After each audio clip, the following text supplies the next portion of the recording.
Hey, what's going on, guys? Welcome back to a Flesh and Blood stream. Tonight, we're going to be continuing Jarl in our exploration of the new hero to see how good, hopefully, Jarl can be. I'm not going to lie, I'm seeing a lot of people say that Jarl just feels super mid, that like he doesn't really seem like he's getting the job done. I'm really hoping that I continue to work on Jarl and that we can prove everybody wrong. Tonight, we are taking a completely different approach to Jarl. So we only played 4 games last night. And I'm going to be honest, I don't feel like we really got a completely fair grip on how Jarl's going to look so far, but we are going to try something just a little bit different because I want to see how it plays tonight and what a different version could look like. So the first thing we're going to do is we're going to take a look at that list. Kind of how it differs from last night, kind of the ups and the downs, and like what I think we might struggle into with tonight's list. And then we're going to be playing games tonight trying to get a hook on it. Yo, Ben, Trent, Pseudo, Annabelle, how is everybody? You guys, thanks for hanging out. Appreciate everybody being here. Let's go ahead and take a look at the list here so that everybody can see it here. Yo, Jay, what's up, dude? I did change around and opt into playing Tunic. I was thinking about what Annabelle said last night about how she felt like she was getting a lot of value in our matchup off of Tunic and just being able to throw some of the 4-for-8s and playing pummels and stuff like that. So I'm going to try Tunic tonight and see how it feels. Although I have to admit, there were a few times last night when the bark skin of the Millennium Tree felt really powerful and really strong. So I'm curious to see how much we miss that tonight. And how I don't know. We're going to see how much we miss that tonight and what it feels like. But I did leave in the Rootbound Trunks, the Gauntlets, and the Coronet Peak because all of those felt very good last night. So a couple of changes to the list. We are now playing Earthform. This is a card that I had originally not had in my Jarl list, but I think this being a 3-for-7 that makes it embodiment is very strong. And I think that this is probably just like an auto include in the deck. I don't know why I didn't think of it before, if I'm being honest. Oh, excuse me. I just feel like this fits very well. I don't know. It seems solid. Like, I'm honestly a big fan of this card and kind of how it fits into the list. So I think that this is going to be very good. The other thing I did add is that I did add in the pummels. I do think that pummel is just a very good card and that it fits. I just think it fits well. We need some aggression on our side, so I think it could be very good. You will notice that I did cut the Felling of the Crowns and I did cut the Plow Unders. Now, a couple people suggested last night that I cut Plow Unders but leave Felling of the Crown. I want to try this and see how it feels, because one of the one of the easiest choices that I made was to cut Plow Unders and to add Earthforms, but I decided to take a completely different approach and see how it feels. Just trying to get a different perspective on the deck and kind of figure out what some of the weaknesses were last night and what we can add to it. Also, one of the cards that is different, as I am now on Winter's Bite. I debated this being Polar Blast for a while today, but I think that Winter's Bite is probably just a better place to start. That way that we have copies of cards that do this and give Frostbites. So we're kind of getting that Icelander effect, if you will. Now, it's not exactly the same, but I'm hoping it'll be a little bit similar with the Winter's Bite in the list. So I'm hoping to get some better results tonight and get a better feel of everything. I did change the sideboard around last night. Instead of playing a 60-card main deck, we're now going to be playing a 57-card main deck. And instead of running Rootbound Carapace, I now have Sink Below in the sideboard. I like having Sink Below over Rootbound Carapace because it is constantly just a 0 for 4, and I like that a lot. And we've also changed around the AB to incorporate Heart of Ice and Well Grounded. I think that's going to give us better matchups into Wizards and stuff like that. So I'm a big fan of that and trying that. Why still on Nerves and Imposing Visage? So Imposing Visage, search up for Channel Lake Frigid, Channel Mount Eisen, Crumble to Eternity. It searches for Hypothermia. I really like Imposing Visage. That card felt very good last night, and it felt very good in one of the games I played today when I was trying some things with Jarl. So I think Imposing Visage is going to be good. I don't know about Nerves of Steel. I'm going to be honest. This is a card that I've never really been that big on, if I'm being honest. But I wanted to give it another try because it seems it's a card that multiple people have mentioned to me. So it seems like there's something here, and I'm just not seeing it just yet. But I mean, this card is good into the aggro decks. Like, this card has a lot of value. Like, Being able to block like a symbiosis shot or a starfall for free with this thing in play could be very, very good, right? Like, I could see this being very, very good. Yo, Jay, thank you for the sub on YouTube, brother. Appreciate you being here and hanging out. Guys, if you're new to the channel, you're hanging out with us for the first time, we got 3 questions we ask everybody when here for the first time. What's your name? What got you into Flesh and Blood? And what are your favorite hot dog toppings? I would love to get to know more about you guys. Tell me about yourselves in the chat. So I think Imposing Visage is going to stay. Like, I think this is an absolute staple of the deck. I don't ever see Imposing Visage going away. It's too good to be able to search for these things and tutor them up as we need them. It also gives you a very early game version of Crumble to Eternity with Go Again, which I'm a big fan of. So I like being able to search up for that. And the Nerves of Steel, I just saw Chris said that it gets a lot of value on Ira, into Ira, and I could see that. And I could really see that being very good for us. Yo, chat's popping off on the main stage tonight. Yo, Wally, Brad, what's up, guys? Hey, Maracuja, I think it's not worth it to play CNC because of the Earth Ice count. I don't know, man. I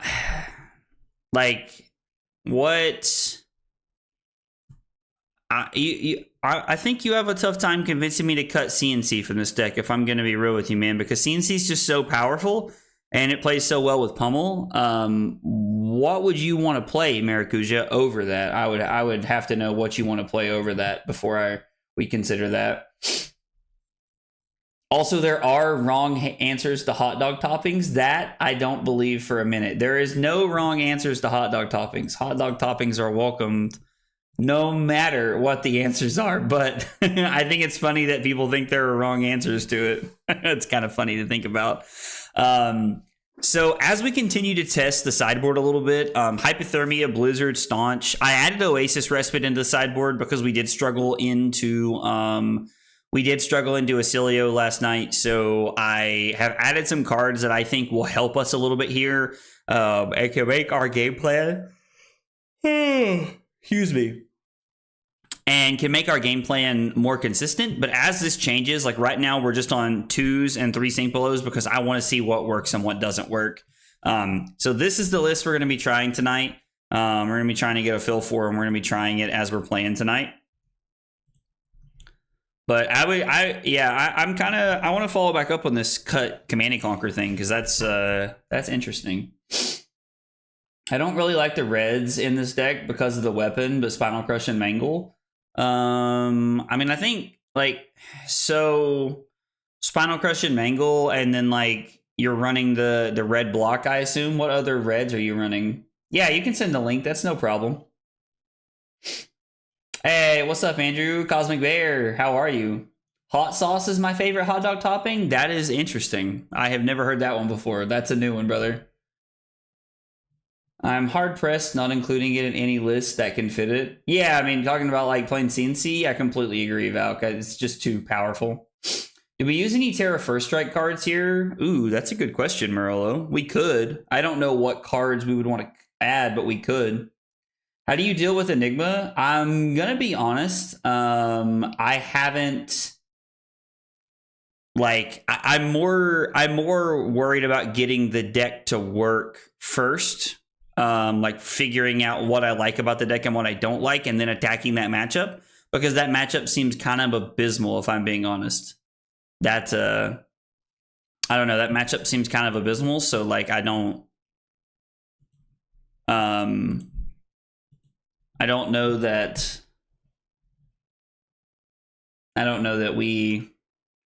how we attack that matchup right now. Yo, let's go, Trent, with a $1.99 super chat. I don't know why the thing's not showing up. Yo, hear me out. Red and blue Embolden. Okay, I could be talked into playing Embolden. That doesn't seem bad to me.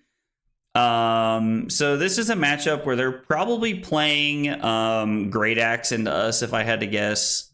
So we're just gonna do this, and we're just gonna run it. And if they're not playing Great Axe, then this is okay as well. So we'll see what happens. Oh, they are playing Dawnblade. Okay, interesting.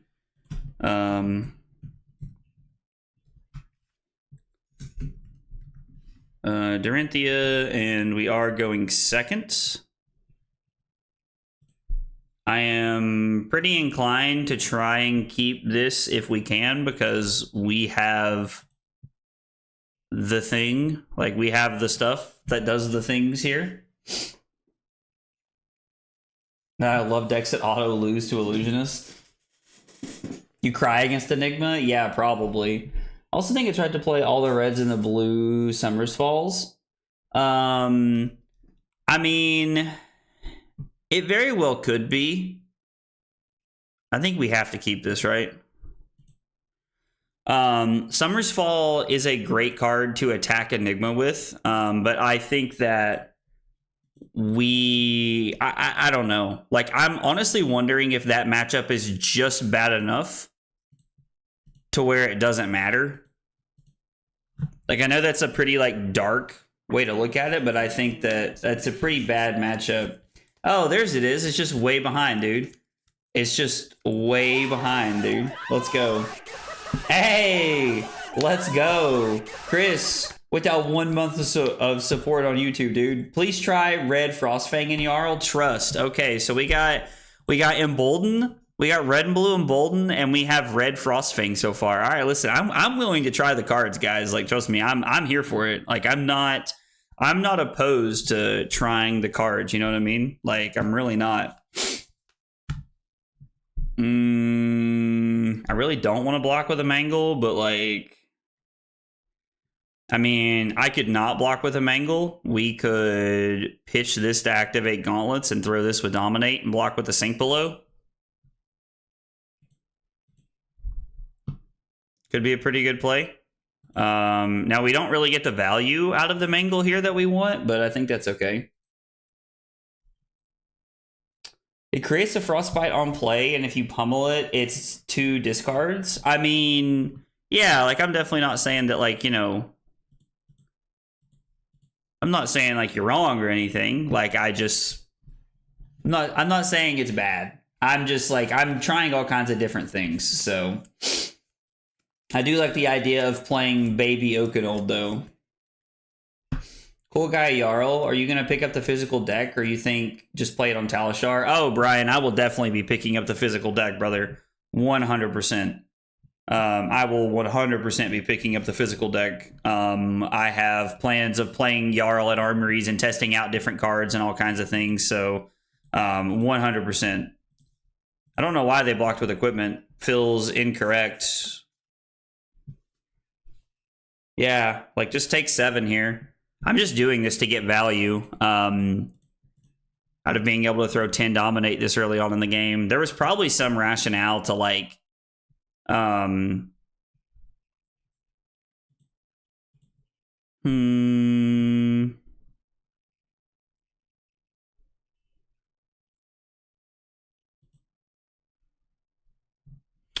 there's probably some rationale to just, like, throwing the weapon or something and, like, blocking differently.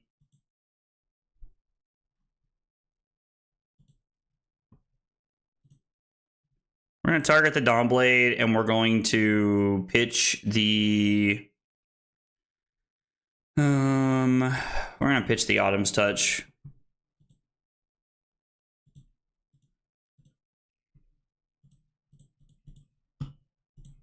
And we'll just swing the weapon for 4. I mean, it doesn't really get the value we want here because we're just swinging it for 4 and there's no potential Frostbite hits, but it's still just damage at this point. Count Your Blessings Jarl. I have not tried that. I have not tried Count Your Blessings Jarl yet, and I hope I never have to. But if it comes to playing it and winning with it, I will play the card. I will not like it, but I will play the card. Something nice about the blocked and hammer play style. I do enjoy it myself, if I'm being honest. I do enjoy the throwing the hammer back and forth. If they block equipment without a counter and the Mangle Crush, you can destroy the equipment. No, we cannot. If they do not have a counter, we cannot destroy an equipment. They physically have to have a counter on what they're doing. We did go back to the lab last night, Dylan, but I'm not going to lie, man. I'm curious to see how the deck feels today. I actually really want to know how the deck feels today. So this is 6 and they draw a card. Is there any world So like we don't have a ton of. I would really like to pitch Crumble to Eternity to play Channel Lake Frigid, use Tunic to throw Command and Conquer at them. I think that would be a very good use of our turn. I think I'm going to have to say no blocks here and then try to block the next one. I think is going to have to be the play. I started watching your stream from yesterday thinking it was you live. LOL, Martin. That's hilarious, dude. Probably an Arsenal Visage, activate Peak. We didn't have an imposing Visage in that last hand, I don't think. If there was an imposing Visage in that last hand, we probably just would have searched for Crumble, right? But we didn't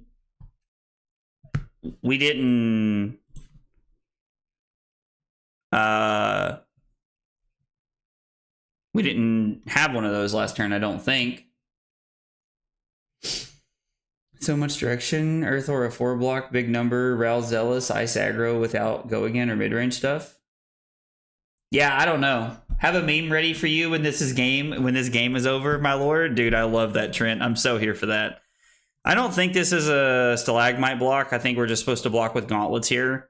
And I like to play. I'm just playing Channel Lake Frigid. I was like, if they do go over the top, then we'll take a breath and we'll reset here. They have to have Twinning Blade to punish us. And the Channel Lake Frigid buys us a lot of room. Hopefully it buys us a lot of room. Normally it does. We're going to try to let it buy us a lot of room. And then the Tunic to come in with Command and Conquer feels like a pretty solid play here. There was a world where we could have activated Coronet Peak to take a card out of their hand after we played the channel, but I think Command and Conquer either forces 2 cards out of their hand or it forces some form of equipment block here, which is either one of those is a win for this turn and how we're looking to try and establish ourselves right here.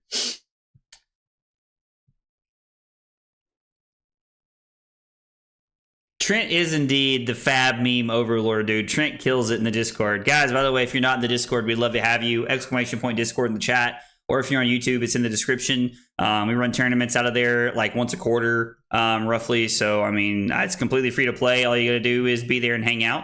But we'd love to have you in the Discord. I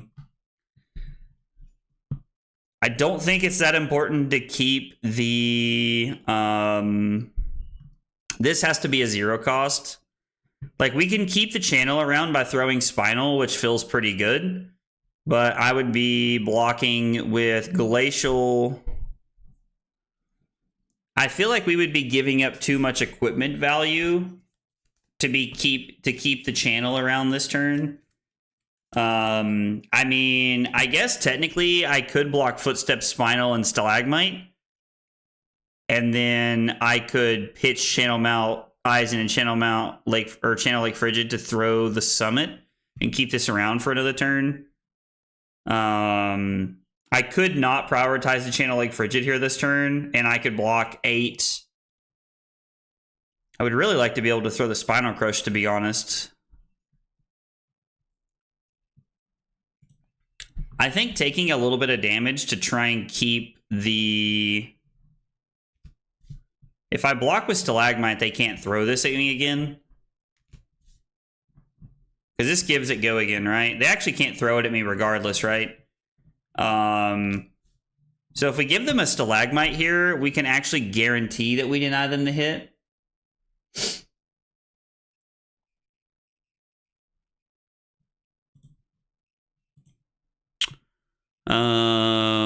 I really don't want to give up Coronet Peak or my Gauntlets here. I think we're just gonna take some damage here. They cannot utilize the go again. They can't activate Grains because it's technically an on-hit effect, so it's not a... It's a triggered effect, not an activated effect, but they're not able to attack us again here. But I think this was their plan the whole time. And then this way we get to keep the channel and we get to force more cards out of their hand. I think this is the better play to try and keep the Channel Lake Frigid in play as long as we can here. I think it's the better play.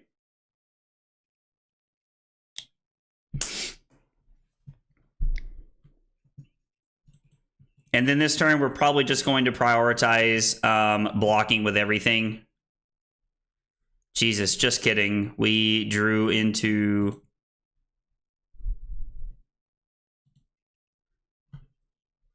So we're just in that same situation again. 4, 5, 6, 7. And then it's pitch this to Oakenold and fuse with a Pulse. We give them a Frostbite and the Nerves of Steel because it's an aura. This ends up blocking for 7 in total. I was like, this should let us clear the counter here, which is kind of perfect. And then this is the second time we fused Oakenold this game. I'm curious to know if they'll give us equipment here. Like, we're on turn 7. It's later in the game. This feels like a good spot for them to give us equipment. Time to reset the counter hand. No, you're not, dude. Kid, that is so accurate, though, bro. That is so accurate.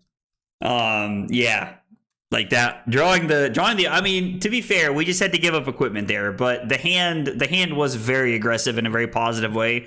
Drawing Oakenold and just drawing Oakenold and Pulse feels pretty hard to pass up, especially when we can still block the way we wanted to. So. Oh, it's a defense reaction in their arsenal. Okay, cool. So they block with bracers, which is probably that's realistically their safest block here. They do have to pay for the channel, which is really nice because it means we're just getting cards out of their hand. So we're just continuing to try and keep pressure here.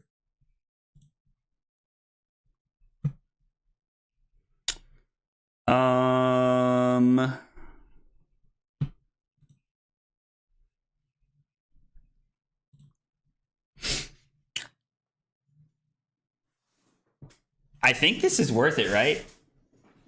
I think this is worth it here. Because we can sink below this, and then we can pitch Crumble to Eternity. Or no, I'm sorry. We're going to pitch Winter's Grasp to play Frozen to Death and then fuse this and destroy the bracers here. And yeah, I think this is worth it, to be honest.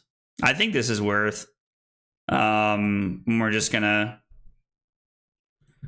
play the sink here. I'm not gonna sink anything. Our hand's solid and works the way we want it to, so there's not really a reason to do anything. Just you may destroy an equipment with a +1 counter on it. Yep. So we're gonna reveal Crumble to Eternity. We destroy that and put a Frostbite there, and so now we have set this up in a very positive way for us. And now this turn can actually be block with Unforgetting, Unforgiving. We will not get anything this way. Or maybe we're going to be blocking a lot more. I was going to say we can block with Unforgetting, Unforgiving, and then we can throw Spinal Crush, but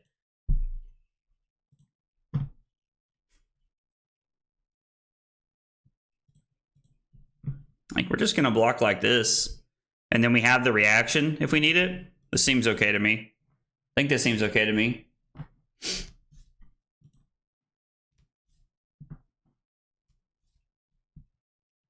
I mean, this feels really bad to play Pulse on this, but there are still 2 Staunch Responses, a Sink Below, and an Oasis Respite in our deck, so I think this is okay.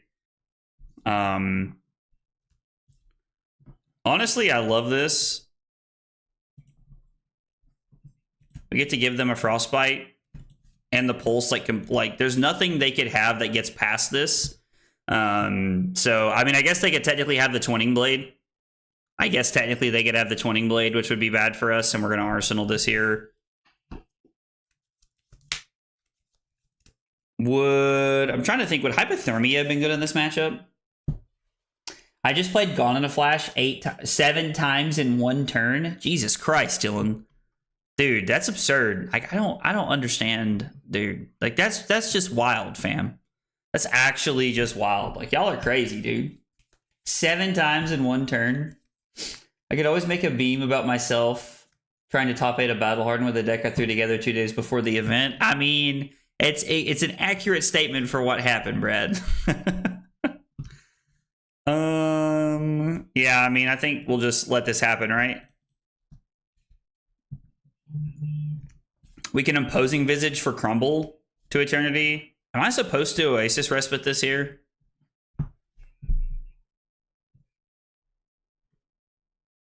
No, because we're supposed to get the life out of it, right?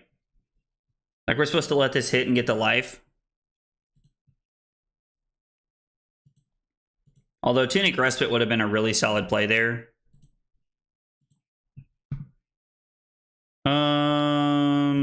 I actually kind of like blocking this and then throwing the Spinal here.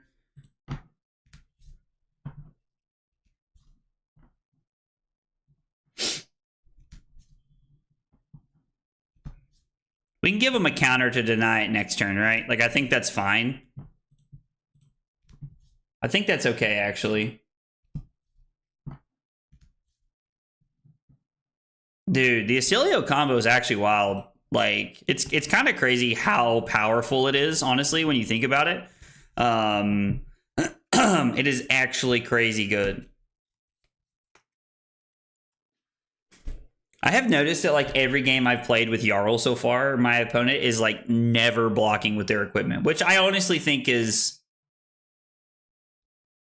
I think is a good decision, but...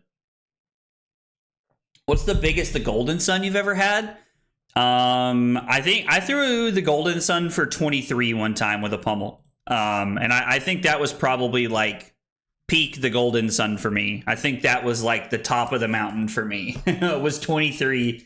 It was like 23 or 25, and I think I pummeled it one time to something like that. And I actually think it was ironically at Nationals in a side event that I did that to somebody. I felt pretty bad because it was in a side event, so I felt pretty bad for someone.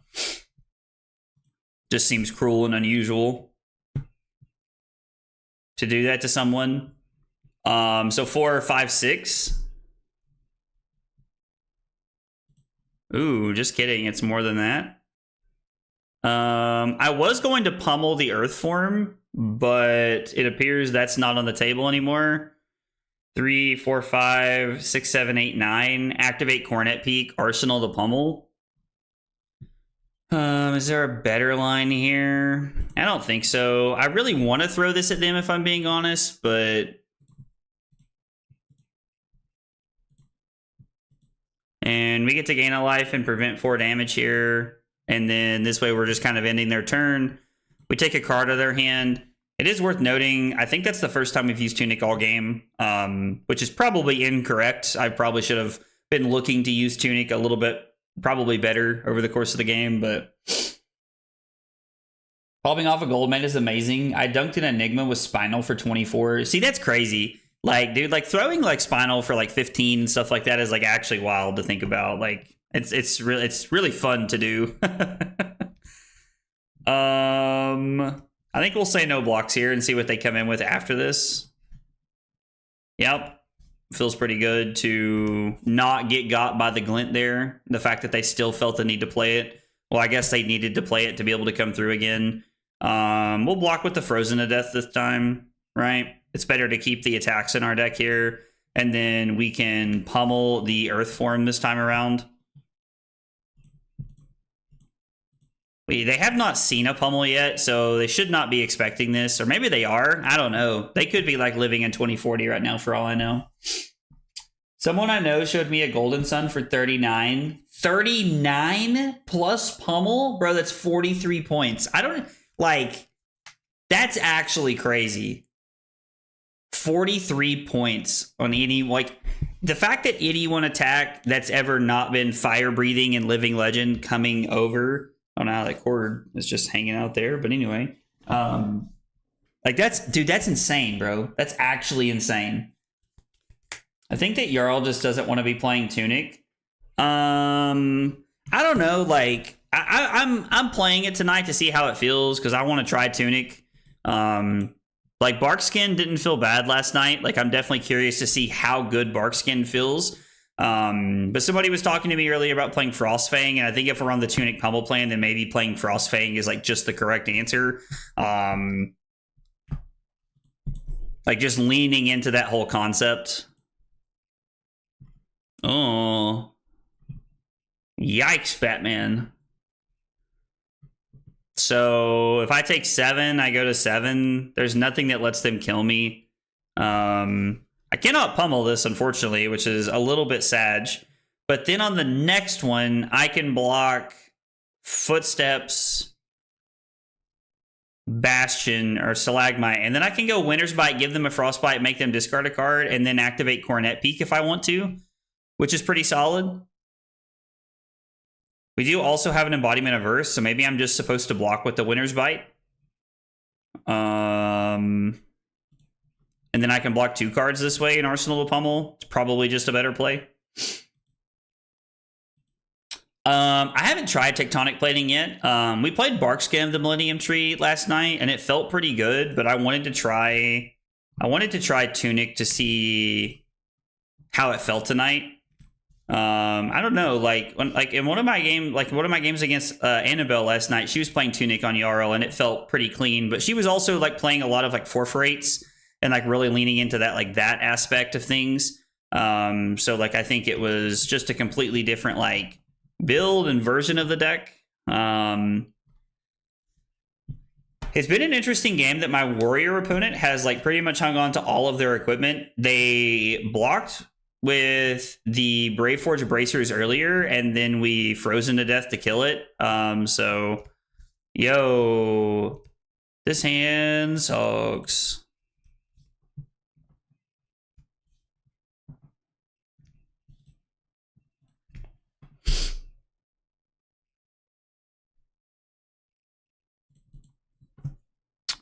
Yeah, this hand's not great. Are we going to break the bracers here to get go again? We are. Okay, so no blocking value. I am just going to block 6 here. There's no reason not to. And then I'm just going to pass again. And now we have a hand that we can try to go for the Command and Conquer Pummel play here, I think. I think this is a good hand to just try and make the value play here. Pitching the red looks pretty good to me. Okay. I'm assuming it's going to give me my card back here. No problem, opponent. I'm going to hire Aggro for Guardian coaching one of these days. He's too good. Thanks, man. I appreciate that. But I definitely don't feel like I'm too good right now. I feel like I'm really struggling to like find Jarl's base and where I want to be and what he's doing. So let's see. If this is an overpower, it's what, +6 with a card from hand? 3, 4, 5, 6 on 1, go to 7, and then +6 puts me to 1. So we're playing around the overpower this way.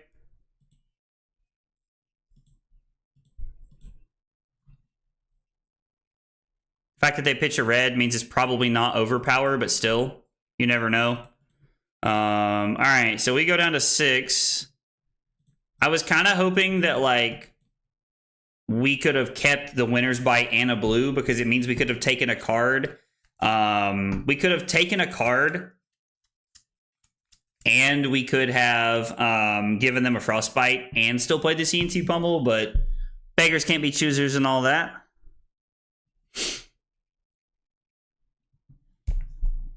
Hey, what's up, Latara? It's going well. I think Yarling is going well so far. It's game 1 tonight, but I feel like I'm struggling to get like an idea of what I want to be doing with Jarl. Somebody suggested Frostfangs earlier, and I kind of like the idea of playing Frostfang if we're going to play this like pummel build of the deck. And it's possible that it's just supposed to replace that. The Frostfang is just supposed to replace the Earth form, maybe. And we're supposed to play pummels in that spot because I don't know. I kind of like the idea of having more 3-card pummel hands. I don't know. I did watch the Card Guys video. That's actually how I've gotten to where I am so far, talking about like some of the cards and stuff. All right, so let's put our opponent down to 3. Is that the 3rd pummel or the 2nd one?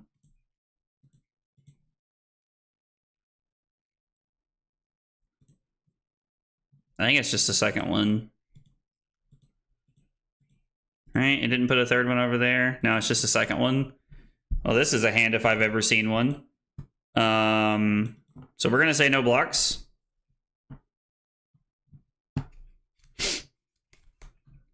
Yep. If they would have waited, it would have been fine for them, I think. So we're going to play this, put this on the bottom. I mean, to be honest, this is fine. So we're still just going to play this and pitch this.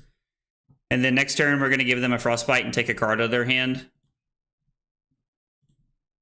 It's possible we're supposed to Arsenal this maybe and like play to have this for another turn, but Taylor heavily pushed Heart of Ice. I mean, I have Heart of Ice in my sideboard.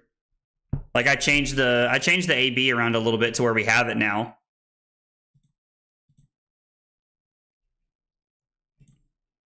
I'm just always worried at this spot in the game that we're just losing to red overpower. There's also just some cards that just give +3 at instant speed that we could die to if we say no blocks. Like we've only seen, I think we've only seen one red out for blood, and that scares me. That scares me. Jesus, that scares me. We've also seen all the blade flurries, the puncture could get us. Like there's a lot of things that we could get got by right here. So I'm kind of thinking that maybe we just block the mangle. I don't know. Like there could be an argument to block nothing here, to be honest. I don't know. Might try to join you in a stream next week. Yeah, man, that sounds good, dude. Just let me know. The problem is that like I put my staunch response on the bottom, and that was really my last defense reaction in the deck. I drew all of them at one time. Jesus, dude. I don't think they can kill us here. I mean, I could be wrong. I don't know. They could go get something that's absolutely life-shattering to me. Not drawing 2 blues, like, on turn 16 is kind of wild because we are playing 36 blues in the deck. It always amazes me how you can play this many blues in any deck and you can still draw, like, single blue or no blue hands. Because we've drawn, this is a 1 blue hand, and we drew a hand that had no blues in it earlier. So the Iron Song responses, I'm going to be honest, weren't a big concern, because at that point I was thinking, what happens if I don't block here? So they did have the out for blood. So I guess we should have considered, like, what's the worst thing that happens if we don't block? And if we just block with Tunic, then I think we're in a pretty good spot. We're going to Arsenal the last pummel, and we're going to hope that this taking 2 cards out of their hand. They have to give us at minimum 2 cards here, so... Yeah, it's a route, isn't it? Dude, it's the truth, though. It's the truth, though, brother. Need at least 40? Need at least 40 what, Josh? I'm sorry, man. Didn't you pitch stack this, or did we shuffle? I don't remember pitching the last. That might have, the mangle might have been the last card in our pitch stack, and I think I went.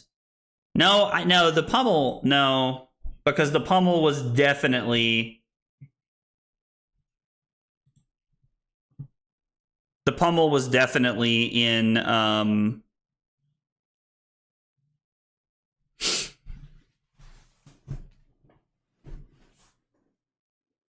The pummel was definitely not in the pitch stack. It was like, this is like, we have not seen the pummels yet.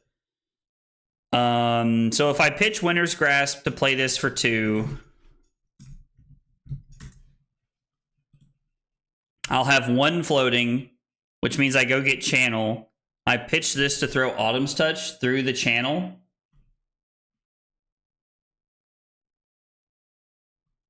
Is there a channel left? I have to make sure there's a Channel Lake Frigid left in the deck. I'm pretty sure I pitched 1 early. Because... Or no, I'd have to pitch 2 cards to go get that, wouldn't I? So we're just supposed to take the non-greedy play of just pummeling the Autumn's Touch here.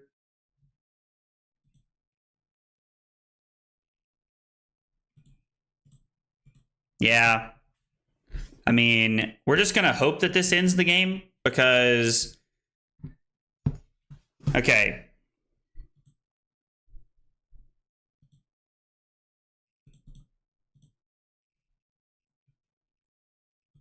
So now they have the route in their...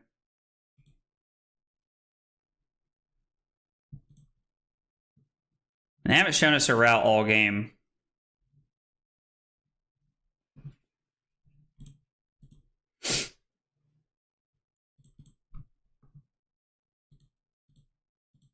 Like, if it is route, we get got, and there's not much I can do about it. I like this because it gives them a frostbite, and we get to threaten the pummel here. Would you have enough for channel and swing? I don't think we did. Oh. Was there a route over here? Did I look over one? I didn't really look, but I don't remember seeing one. This is my problem with warrior cards. I don't know what all the pictures look like. Oh yeah, so there is a route over here. So we've only seen one sink below so far, so it's very possible that they have another one, that the last card in their arsenal is a sink below. They do have to pitch a card. Ooh, it's in their hand, which is even better for us. So the question is, do we think they're on more than one? Do we think they're on more than one route? I really don't know. If somebody's friends with Josh Lau, call him and ask, please. LOL.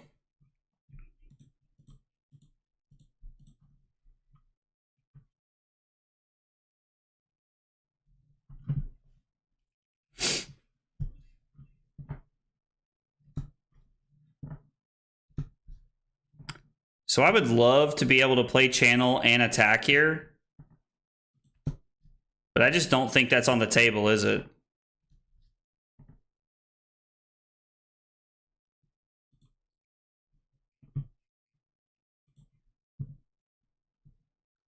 What if we play channel? What if we play channel and discard this to gain 2 life to go back to 4?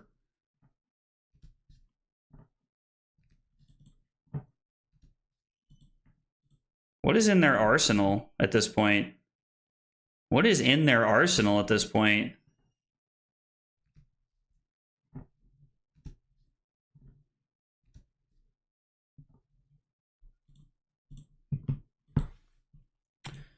We'll give them a frostbite. We will go back to 4 and then we'll pass. I don't know if this is correct or not. I mean, we are leaving them with a lot of cards, that's for sure. It's the only downfall of this plan is that we are leaving them with multiple cards in hand. We're leaving them with a lot of cards here. So +3, or I'm sorry, +2 has go again and +2. I would like. Uh-oh.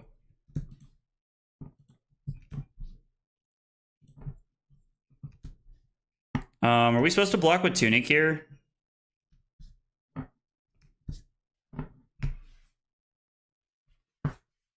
So we're going to 1, which means if they have a, they can't have a +3 in hand. So we could go to 1 here.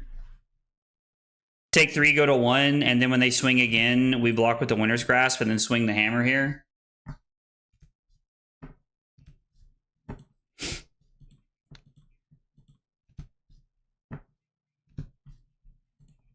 Okay. Well, I have to say, this pans out for us pretty well, because we get to go back to 3, and we get to keep this around. And if I remember correctly, Staunch is in this hand, so they probably have a react, right? They probably have the last sink below in Arsenal. Yeah, they definitely couldn't play a react on the last chain link there. And I realized that after I started thinking about it for a second.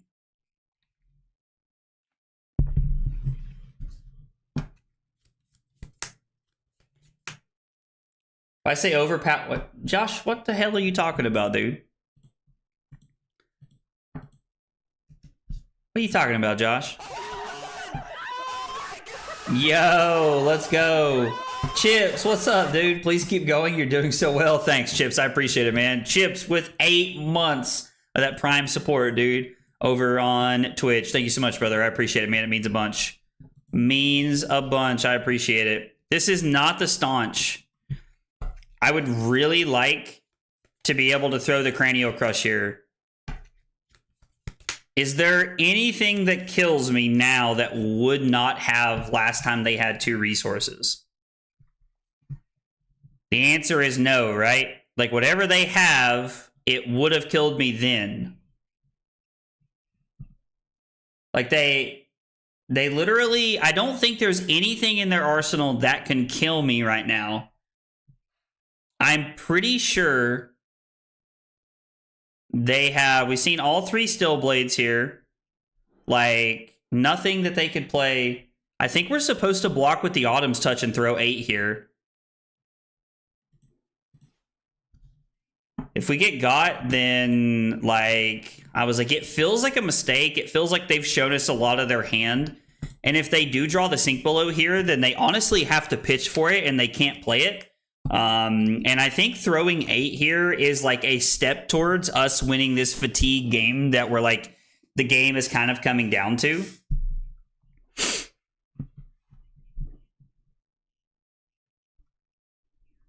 Okay. Are they going to go to 1 here? Okay, they are.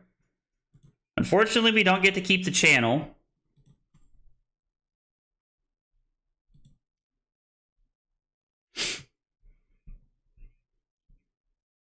I would really like to keep the Staunch for a rainy day here, if I'm being honest, but I don't know what the best play is here. You've been instructed to follow an animal. One is a rabbit, the other is a wolf. Which one do you go with and why? The wolf. No question about it. The wolf, because the wolf is like driven. They go together in packs, which means there's going to be multiple wolves there. And I'm assuming if I'm following an animal, it's not going to actively try and kill me. Okay. I mean, I could just give up the Staunch and throw the Hammer here, right? Like, that's probably the safest bet. Or I guess I always have the option of blocking 6, playing Winter's Bite. But I think they're going to go up to 10 and down to 6. And if I give up Staunch, I'm losing 1 card here. I'm assuming it's the last Sink Below we haven't seen yet. I'm assuming is what's happening here. I'm going to give the Staunch up here.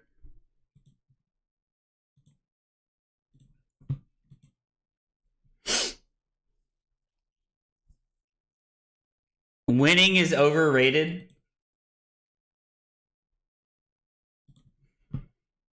Oh, I see why you guys are saying winning is overrated, because we can just play the channel mount. Eisen, LOL. I'm such a bagnun. Everybody ignore me. Uh-oh. What? Oh, I can't keep this, can I?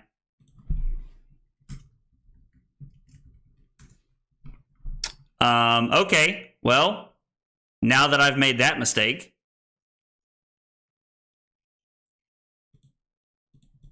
I guess we're just going to swing in for 6. Oh, well. Yep, I did not have the pitch outlet. Yeah. Which I realized quickly after I did that. Okay, so there's the Sink Below. So now they're going to try and go for the kill. What does the blue overpower do? Because I have to know that now.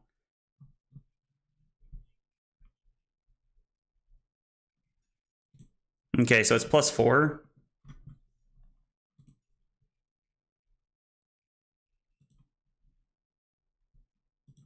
Doesn't overpower cost 3?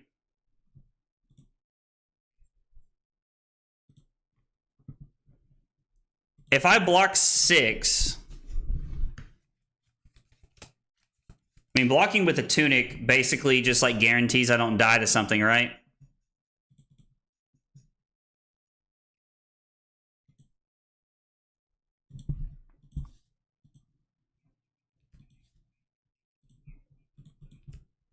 That might have lost me the fatigue battle there.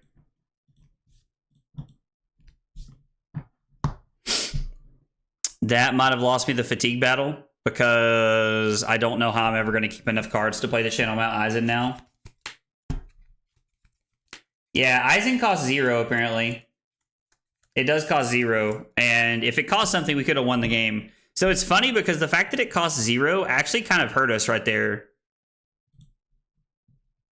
If I'd been paying attention at this point, I'd know their pitch stack, but I'm going to be honest, I haven't been.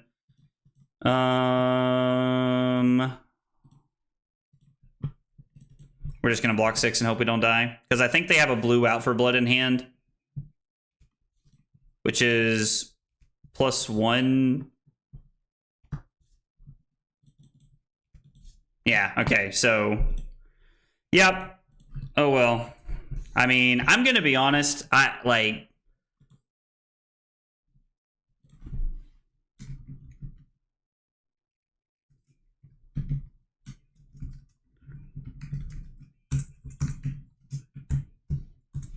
Our opponent was really nice. It was nice of them to say that. I don't really know how we're supposed to... Oh, man.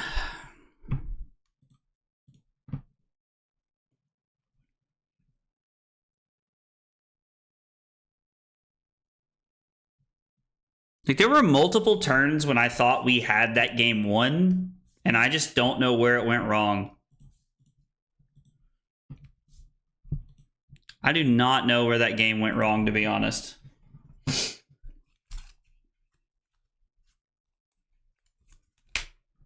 Josh, you do understand that, like, we can always throw the hammer in the deck. The point of testing is that we have to figure out if this works. Like, you do understand that, right? All right, so this is probably not a Heart of Ice matchup. This is the one time that I really wish we did have the No Room Boots in. Are we going to cut Gauntlets? Feels wrong to cut Gauntlets. I don't know. Maybe we'll just run this because it does technically block one. Tunic is so good, though. Ugh. Man, this feels like a crime. It's not every day you wish you had to pay resources for a card. That's the truth, dude. Not being able to, like, pitch into something there felt really weird, that game. Blizzard is probably better than Hypothermia, if I had to guess. They're probably looking to cheat action points. So does Hypothermia really get the value we want? Machinations gives go again. Like, a lot of the things they're doing have natural go again. So I think we're better off to play Blizzard. And then I think we want Sinks just for value here. The question is, what cards are we not going to get a lot of value off of? We are bringing in Blizzards, so I think we're going to cut the channel Mount Eisens, maybe. We're bringing in 4 blues, so we can cut the cards that I don't think really get us a ton of value and play 61, I guess. I don't know. I guess we can try it like this and see what happens. I don't know. Sideboarding is going to be tough to figure out. Hypo is really good into Viz. Not a lot has natural go again. They run cards like Swarming and Rune Rager. Okay. Not going to work on that specific turn, but could be a way to make a 0 cost, have a pitch requirement in some weird edge case. So does the check happen before, like... man, giving yourself a Frostbite would be pretty cool if you could set something like that up. That would be good. That is a... That's a lot of rune chance. It's a lot of rune chance. All right, so we're going to go channel. And then we're going to activate Coronet Peak from the Frozen to Death. And we're going to put Pulse in the bottom first. And we're going to Arsenal the Pummel here and set up.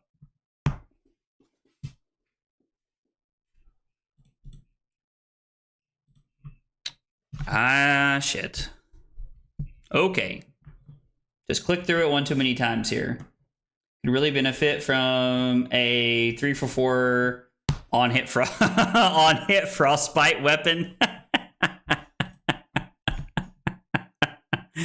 Man, Jarl with Winter's Well would be insane, bro. Would be absolutely insane. Are we just gonna do the thing here? Like, is this actual? Are we just actually doing the thing? Yeah, we sure are. We're just gonna pitch this up first. We're just gonna block the rune chance. And then we're going to take the last one. We're just going to go to 36 here. And we're going to play out this incredibly broken hand. This is 9 Dominite. And then we're going to use the pummel on top of it, which is crazy. I mean, do we even want to play the pummel here? I think so. I think we want to keep the channel around, to be honest. Plus 13 Dominate, pretty much take care of everything is crazy. I wonder if there's a way to, like, I'm sure you could rearrange these triggers in real life to where you do whichever one you want first. I guess it would probably be Oakenold and then force you to discard one of the cards left, right? You mean on hit ice cream? Brad's already thinking back to Columbus this past weekend. That was pretty funny that Roger was running that. That was pretty cool to see. So I can pitch Imposing Visage, pitch the Winter's Bite to go get a Crumble to Eternity, and then I can overpitch both Crumble and the Unforgetting Unforgiven here to... Actually, I could keep this in my hand, right, and go get a Mangle.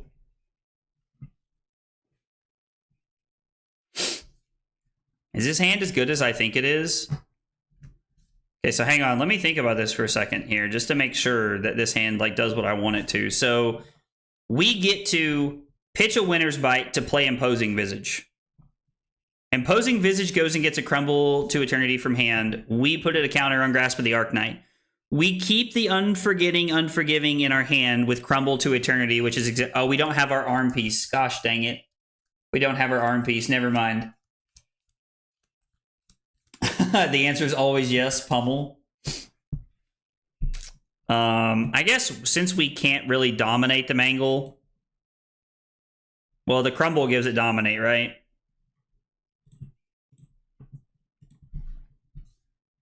We could go get another channel, but I think we're better off to make this play. We're going to force them to use Tunic here, which is still worth a resource no matter what. It's still worth a card no matter how they decide to do this, either way. But I think keeping the Unforgetting and Unforgiving to actually... I think keeping this to be able to go search up for a Mangle is really good. But of course we draw quad reds. Or I'm sorry, we drew trip reds. We had a red in our hand, but still, like it's crazy that we drew. It's crazy that we drew trip reds. Oh my god. Well, hopefully they throw 2 attacks at us. Nope, they are not. Well, we can start those. We can still throw the Spinal Crush in Arsenal, the Sink Below here. 6 Dominate's going to be pretty good, though. I mean, that's honestly pretty sweet, right? This is indeed a major L, but that's okay. This hand's not as bad as I initially thought. This hand's not as bad as I initially thought. We get to go 6 Dominate here. So being able to dominate the Command and Conquer is pretty sweet. That feels pretty good, to be honest. Really wish it would have worked out for us to be able to use the Unforgetting, Unforgiving and make that happen. But you know, yo, Trent says major L and then throws us the bit. Thanks, man. I appreciate it, brother. I appreciate it, man. It means a lot. Trent is just ever working his way towards the 265. I love it. I love it.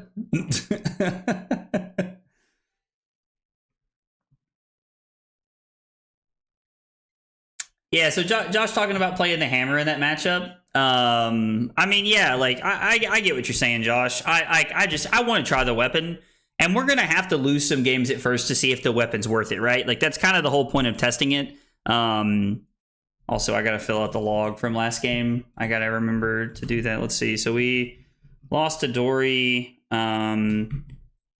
Felt like we should have won, but wasn't able to close the gap. Okay, so they give us the Face Purgatory without actually getting the value of us discarding a card, which I personally think is a major W. I actually really like that for us. Trying to make sure that I'm keeping the log up to date here. Viserai, and we went second because they were able to set up and do a whole bunch of nonsense there. No, I don't want to convert this to a table. Shut up, Excel. Let me add notes to my thing here. You are now major L? Dude, let's go. I'll take the promotion. I'll take the promotion.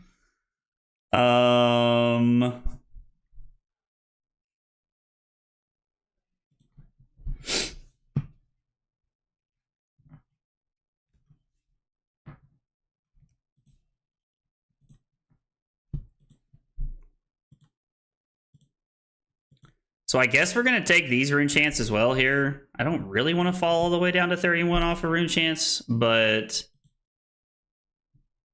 So let's play Blizzard before we decide we're going to do anything else. And this is kind of nice because we give them a Frostbite here in the headpiece since they gave it up. And then we could have tried to play Frozen to Death this turn, but I don't really think it was worth destroying the Grasp right now. Okay, so they keep Go again here, and we are going to put the Mangle to the bottom. Drawing into a channel is pretty sweet.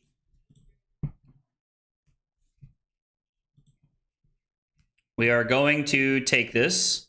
And then honestly, I think we're just going to go to 27, and we're going to throw Command and Conquer here.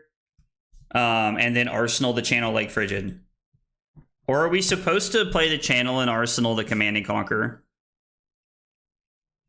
Probably the other way around. Because we have the Ice card here to be able to make this happen. Yeah, this also gives us like the extra Frostbite, and we get a chance to try and draw the Pummel here. So I think this is overall a more consistent play. We can block with the Oak and Old and the Mangle here, and then we can throw Command and Conquer, and we can Arsenal the next Command and Conquer here. In all honesty, Roger was one of the most honest opponents I've ever faced. First time I've ever had an opponent call a judge on themselves. No, dude, so like I had the chance to play Roger in round 7, and dude, he was super cool. Like Roger was really cool to play against. He was like really nice, and even though like he was like a little hoarse and like wasn't exactly like talking a ton, he was still like super communicative. That's a word I can't pronounce. But yeah, he was really cool to play against. I really enjoyed playing against Roger, man. Like I completely get it. The Rune Chant cost reduction. I mean, yeah, so like it depends on like what they're playing, but like we kind of just have to play our cards and like hope that they get the value, right? So like this is going to cost them 4. Which is really nice, actually. He was a little hoarse. Yeah.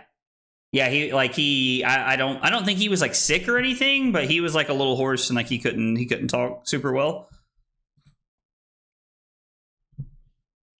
I don't know what's happening here.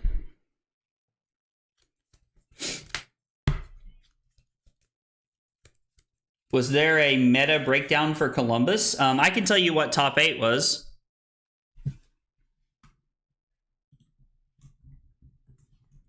My opponent just said everything costing 4 is hurting my brain. LOL, that's hilarious, dude. I don't know if there was like a full meta breakdown, but I can tell you what top 8 was. Oh, you knew the top 8? Okay. I was like, yeah, I knew what top 8 was, and that's about as far as I got. But yeah, I don't know what the full breakdown was. I love that my opponent's just kind of like playing their hand out, just seeing what they can find and how much things are going to cost. Oh, man.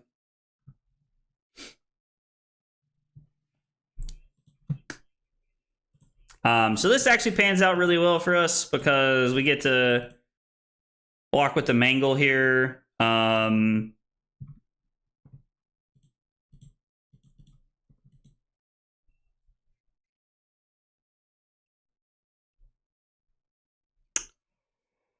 I like throwing the Command and Conquer. We are not offering the Pummel text here, but I still like throwing it. My headphone keeps doing that thing where it falls out of my ear. Do we have the Oldham list from Columbus? I don't know what Pat was on. Tigran, if I'm being honest. I don't know off the top of my head. Top 8 was 2 Viscerize, 2 Chains, 2 Zins, a Starvo, and an Aurora. That was top 8.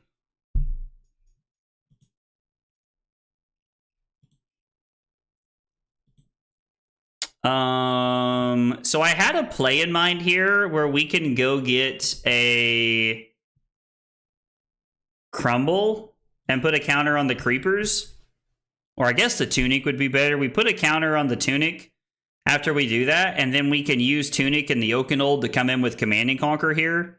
And then we can Arsenal the Sink Below. But we do have to take 3 to do it, and I don't really know if I want to take 3 or if I'd rather just block with the Oakenold and throw the... No, I think taking 3 is worth our play. I think it's a pretty good line here to set up.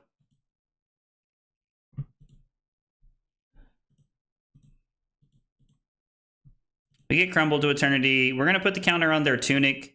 I am going to use this to throw the Command and Conquer. That's right. Guess who the Aurora was? That's right. Yeah, Runeblades did really well. Just need a card that counts a Mangle Ice Fusion if fused opponent needs to block with an equipment. Yeah, so I mean, we definitely need more things that incentivize our opponents to block with their equipment, because the problem is that all of the games we're playing, all of our opponents are just blocking with multiple cards from hand. And I think that's like really creating the problem for us, is that like this has been one of the earliest games we've been able to open up a slot, and we've not really been able to utilize it, to be honest, which is kind of sad. But you know, it is what it is. Okay. Hopefully this doesn't hurt too bad, because I would really like to be able to play the Frozen to death and get rid of the Grasp here. 3 Rune Chance. I kind of want to block with Stalagmite here, even if it's not technically like the most correct thing we can do. I would still like to make that play.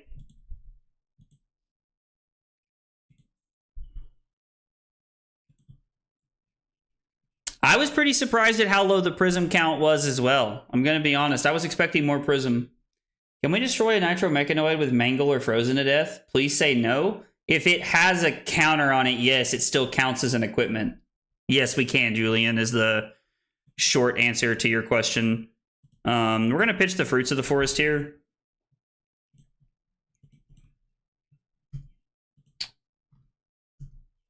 We're going to take 1...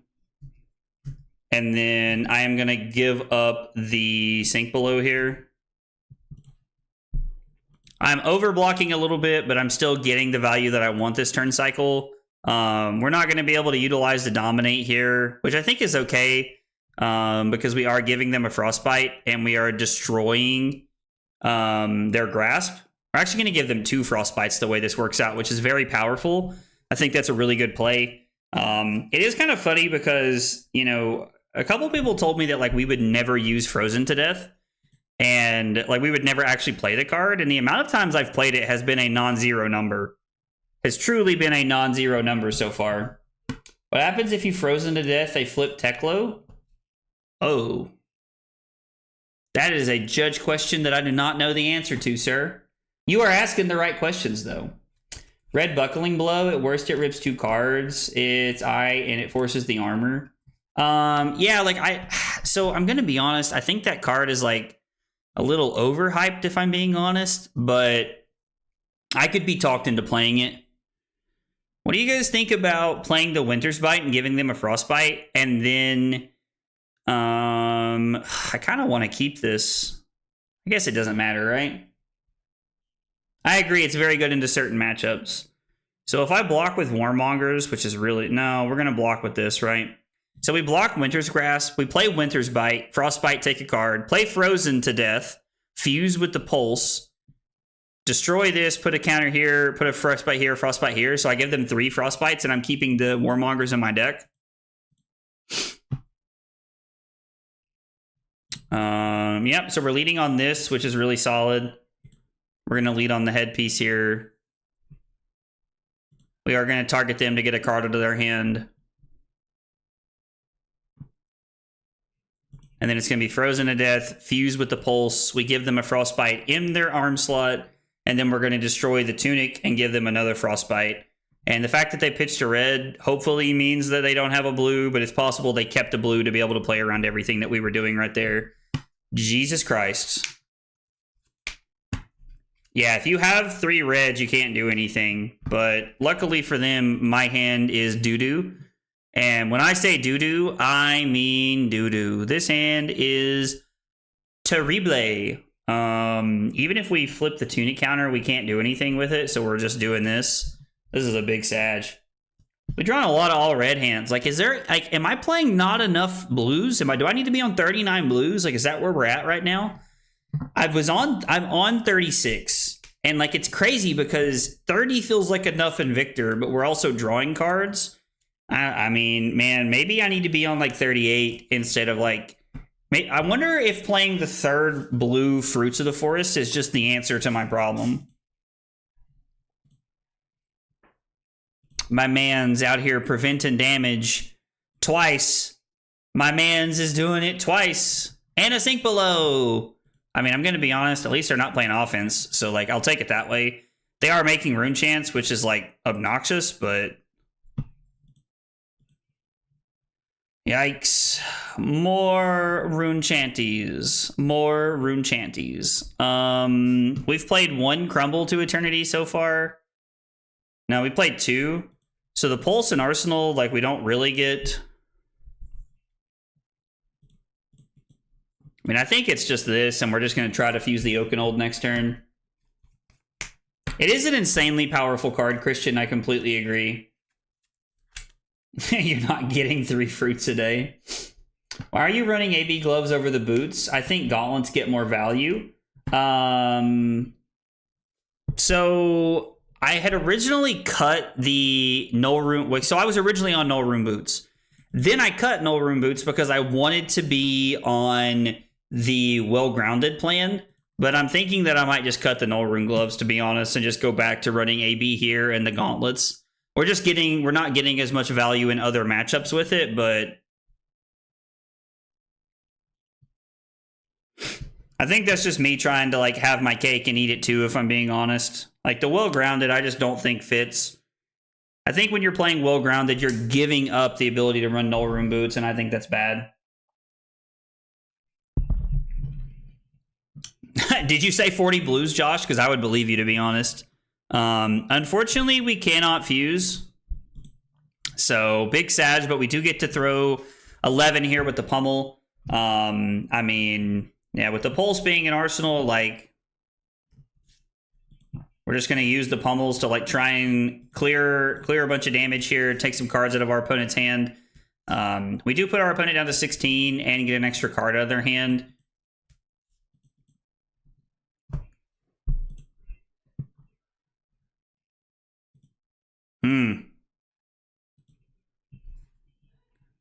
I mean, I can throw the Mangle here for 8 and then discard the Fruits of the Forest, which is pretty good. I mean, I think that seems all right. We're also representing the other pummel here. Trunk's not good if you aren't felling the crown. I mean, I don't know that I agree with that. Trunks is good. Like, Trunks still has all of its value without felling of the crown. I don't understand how those cards are related. Oh, well-grounded. Oh, yeah, well-grounded is what you're saying. Yeah, never mind. I'm an idiot. I'm trying to, like, use a card that, like, doesn't even work. You guys are so right. I'm, like, literally just trying to, like, I'm trying to use well-grounded, and it doesn't even work. Does it? I just thought about, like, yeah, you guys pointing that out makes so much sense. I mean, at this point, we're just throwing damage here. We're just trying to get haymakers going. Yeah. So we're not turning on well-grounded without felling of the crown. I think that's what Christian was trying to say.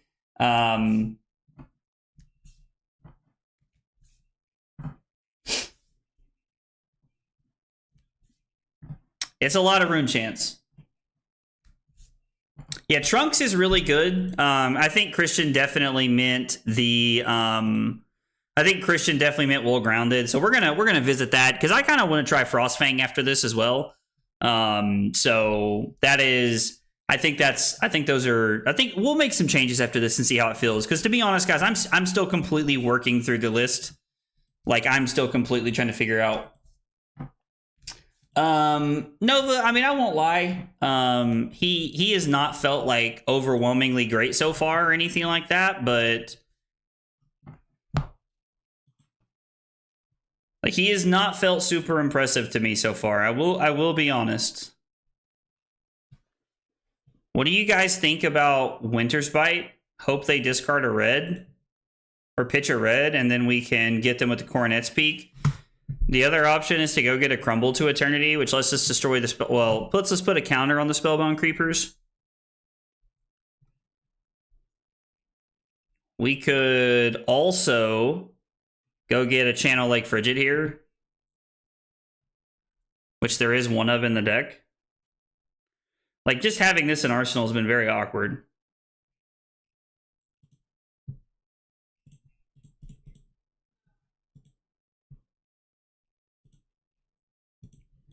Yeah. And then we're going to go the Pummel.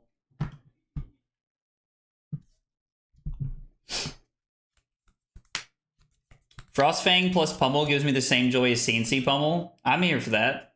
He lacks the capability to use 4 or 5 card hands and 3 card hands. Well, the 1 card hand is pretty easily used by Cornet Peak, right? But I hear what you're saying about using 4 card hands. It has felt awkward a little bit so far. But yeah, let's change some cards around and see what we can find out. He does feel like he has a lot of very powerful 2 card hands so far. But we'll see what we can come up with.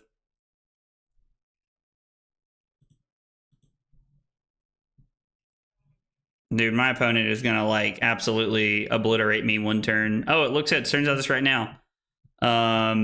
So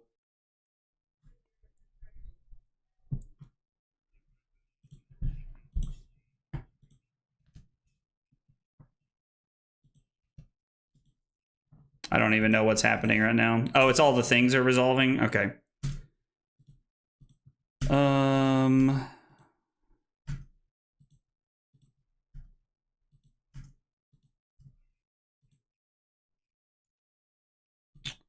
Okay. So if I block 1 more Rune Chant, we can skip the rest, fall down to 12. And then I'm going to go ahead and get rid of the Stalagmite, I think. Just to get the value off of it. And then we're going to pitch the Earth Form to play the Pulse here. Probably should have just taken 1 more damage. And just Arsenal the Earth Form. That probably would have been the same thing here, but... it was a lot of damage. And they still end up with a crazy amount of stuff here, which is so wild to me.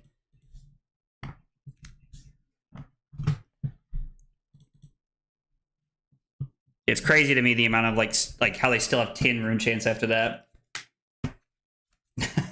Weird time to tune in. That turn's been coming for a while now, Ben. That turn's been coming for a while now. Crown of Seas would be crazy. I'm probably gonna go to Memphis.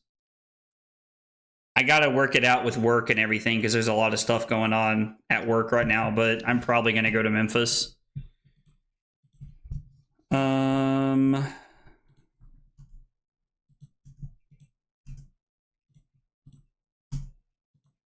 I mean, are we just going to try and play the Wormmongers to slow him down this turn? Ah, shit. All right, I got to count just a little bit better here because I don't want to do this to my opponent again. So now we're here, here, and now it's zeros. Now we can skip the Rune Chants. Actually, we're just going to have to block here, aren't we? Jesus.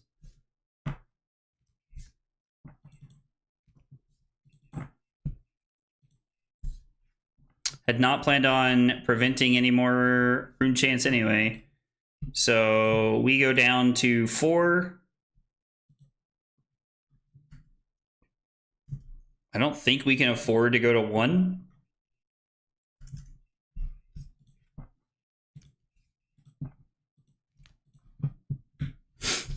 We're going to refresh here. All right. I don't know how we're going to get back into this game here. I mean, Viserai is very powerful, but Viserai's also had a lot of time to set up this game. It's one of the... like, Viserai is going to be a problem matchup for this. Like, Viserai is a problem for Guardian all the time. Like, unless you're, like, Starvo or something crazy, like, Viserai is a problem for the Guardian decks. It always has been. Part of whether I go or not will depend on whether or not I get the job I applied to today. Well, dude, I hope you get the job. Got an answer to the frozen to death of Flip Teklo. You just win the game if you do it because you destroy their hero. Jesus Christ, are you serious, Latara? That is crazy. Guess not having the consistency of a 1-card hammer swing kind of brings him down if you're trying to live in the Summit Fantasy. I mean, I'm not gonna lie. It feels... Yo, what does this do?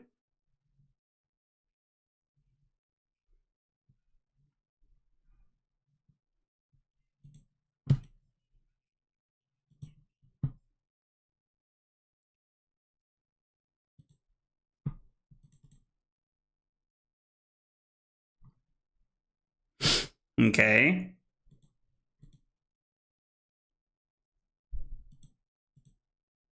I don't even know. I'm going to have to read this thing.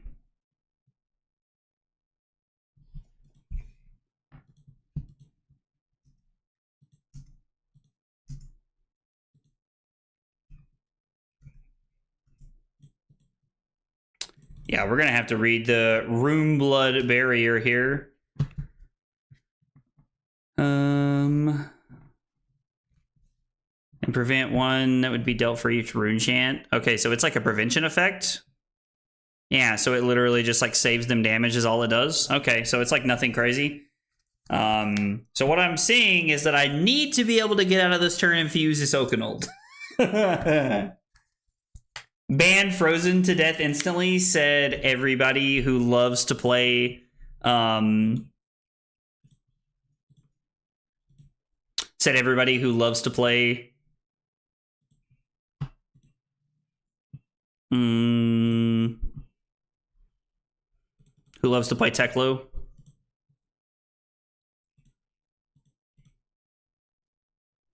I was like, I'm hoping they don't have a Creepers play. Like, honestly, hoping they don't have a Creepers play is all we have right here. It is all we have right here. Because we need this to get back into the game. We had to have this turn to get back into the game. And I think saving Trunks was correct. Teklo works like that. A buddy and I were testing it and confirmed it that if you either destroy an armor slot, it prevents the mech flip, or if you destroy the actual mech. So like winning the game by being able to have a Frozen to death in your hand is actually kind of nuts when you think about it, in my opinion. Like, I don't know, like just having a card that just says win the game on the spot is like dummy broken.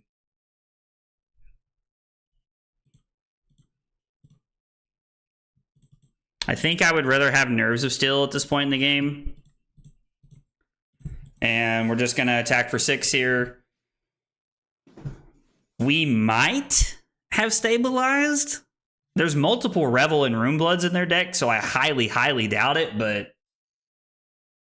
Wait, no, I'm wrong. You don't win by destroying the Nitro Mech?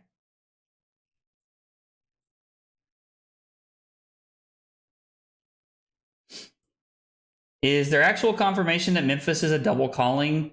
So I've seen people talking about it on Twitter and on Blue Sky, and like nobody said that they're wrong yet. So I'm assuming that means yes, it is a real thing, but I don't know for sure, if I'm being honest with you. Brad, I do not know 100% yet.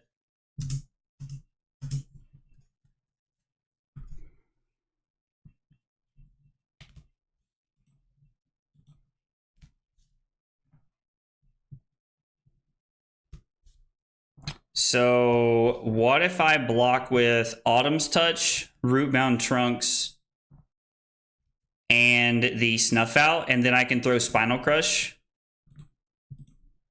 Or I'm sorry, and then the Sink Below to block this out?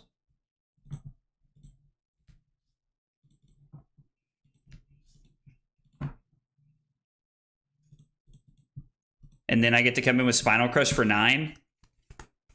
Winning this game would feel pretty good considering how far it went, but we're not out of the woods yet. Because it doesn't take your hero. Teklo does die in his Demi hero though, so how does the rest of the game play out? Like, is he just forced to sit there the rest of the game? Like, how does that work?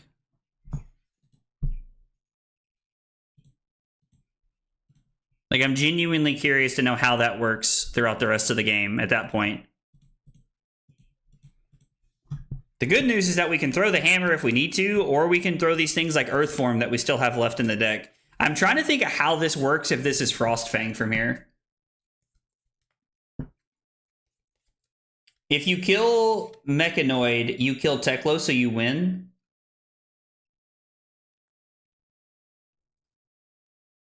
When Teklo ult is destroyed, you win. Okay, so by actually doing that, you just win the game. Like, you literally just win the game by frozen to death on the Teklo? Like, once it's flipped and everything? Because if so, that's actually insane. Like, that is actually nuts if that's how that works. We're just going to keep swinging the hammer here over and over and over again because this is virtually just 2 cards for the rest of the game, which means they can never truly go off with like a crazy Revel turn here, I don't think. So Mechanoid is not Teklo's thing. Or not Mechanoid, whatever he flips into. Okay, so you're actually killing the hero. That's crazy that that works that way. That is true. It is in the name, froze to death. Trent's saying it's very thematic. Oh. Which, I mean, he's not wrong. Blocking with Haunting Rendition makes sense. I mean, it's what it's in there for, right? Like, you might as well block with it. It's why it's there. We just have to make sure that I play carefully enough to, like, stay winning the game from here.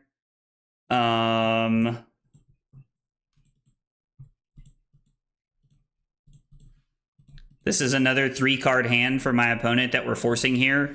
Man, Earthform, these 2-card 7s, like this card's crazy good. I'm not gonna lie, I've really slept on this card. I've really slept on this card because I've not liked it, if I'm being honest, but this card's insane. Brian Gottlieb sent a message on Discord pretty much saying he promises LSS isn't making a conscious effort to say F Teklo.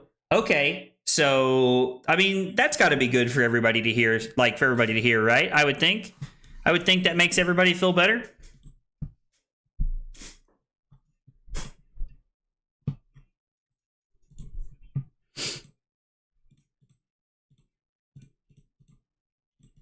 These powerful 8s late game are just so good. And now I think we've officially fatigued our opponent here. Because they're going to give us...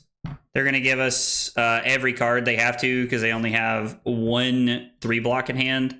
And then we throw the hammer next turn and win. Yeah, I'm not even going to like slow roll it or think about it here. I'm just going to throw it because we know it ends the game here. Okay, back-to-back games. It has like come down to the end of the game fatigue, which I'm going to be honest, I don't really... It's not really how I want to be playing the deck. I'm not trying to fatigue people. I don't want to be fatiguing people. All right, so we got to win. They had a good mid-game flip, but I stabilized at 2 health and held on. I think that's a good note for like pretty much what happened there. All right, let's take a look at the list. We've talked about making some changes. I'm getting a lot of feedback from people who think they'd like to see different things here. So let's take a look at the list. Kind of see what we have here and what we can change. Also, yes, nobody's brought this up yet, but I am locked in on Jarl Olington III. I can't say it, but I'm locked in on it. Jarl Fatigue Eye for sure. Oh, also look at my memes. Okay, hang on. I did tell Trent we would do this a few minutes ago. So let's see what Trent's got for us. Chat just throwing out cards can play legally. Rob, right?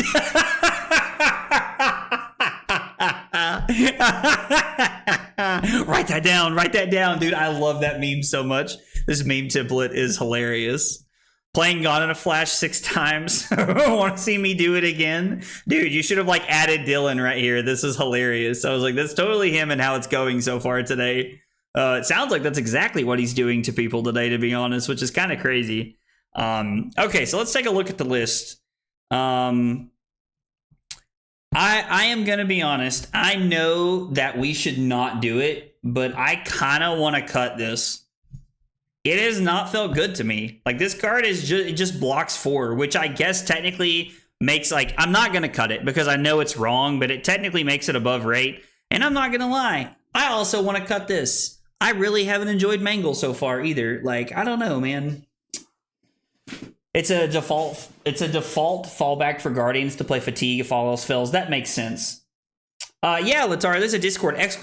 Discord in the chat, or if you look in the description of the video, there's a link, there's an invite to join the Discord at all times, yeah. But yeah, guys, if you aren't in the Discord, we'd love to have you. We'd love to have you in the Discord. If you're on Twitch, it's ! Discord. If you're on YouTube, the command works as well, but it's also in the description. I'm also happy to just, like, link the Discord really quick so that you guys can see it. Should pop up here in just a minute here so that you guys can have that command. Because yeah, I'd love to have you guys in the Discord. We talk about all kinds of things. There's memes. Honestly, try cutting the block. So I mean, it is what testing's for, but like, there's no world where we're supposed to cut this card, right? We're playing a Guardian deck, and this blocks for 4 and has an effect that could be very relevant. So I don't know. I don't think we're supposed to cut that. I haven't really had a chance to try Exposed to the Elements yet. I think that there's definitely room for a 1-of in the sideboard, but I don't know how good it would be. This card has not impressed me yet, but we have also not played a matchup where I think we want this matchup, like where we want this card yet. Like, this card's very good into Ira. It's very good into Aurora, I think. So, I don't know. Go down to 2 of the blocks. You'll thank me later. Okay. You'll thank me later is like, it's a very aggressive thing to say. So I'm gonna roll with it here. Man, this feels so wrong. This feels so wrong to go down to 2 of this. I like Entangle with a good Earth count, a good 3 for 9. I like Entangle, but I don't think we are playing the right version of that right now, right? Like, I don't think that works very well with what we're doing right now, if I'm being honest. Also, we're just going to remove this. We're going to cut Null Rune Gloves, and we're going to add in the Null Rune Boots. I do like having the chest, if I'm being entirely honest. I do like having that. We can also add another card to the sideboard.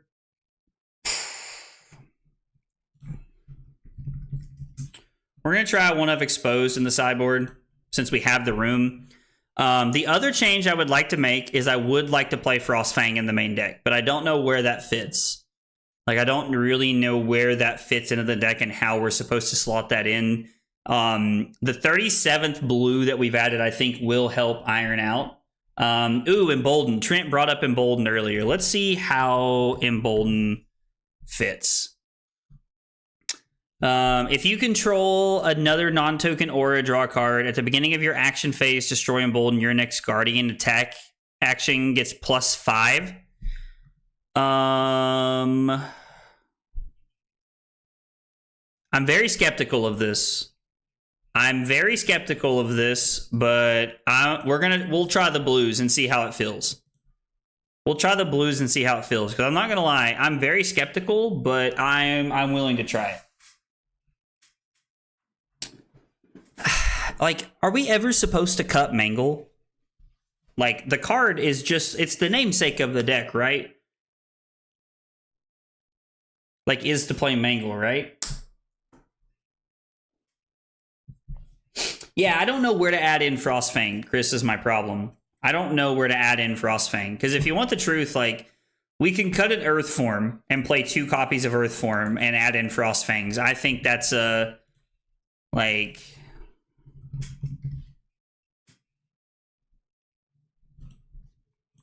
Like, we're just going to add 3 to the deck and see how it feels right now, and then we'll see what we can cut. Like, we can't play more cards than we have right now, so we have to find something we can cut. Oakenold is too good. Earthform has been an absolute all-star at 3 for 7. Mangle feels like you're required to play it because it's the namesake of the deck.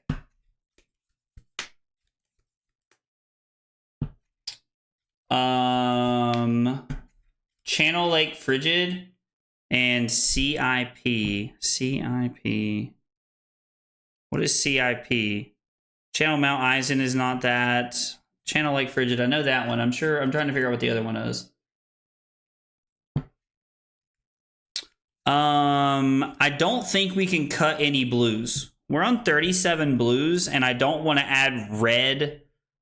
I don't want to add red Frostfangs for the blue Winter's Bites. I agree we don't want too many 2 blocks, but I think we are getting a little aggressive there. What if we tried 2 Mangles?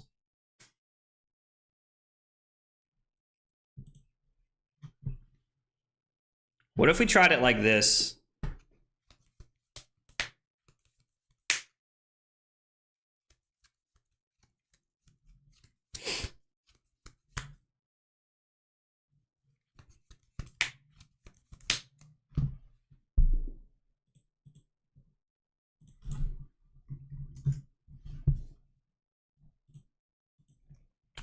What do you guys think of this? This feels very wrong to me, and it feels like we're not leaning into what Jarl wants to do.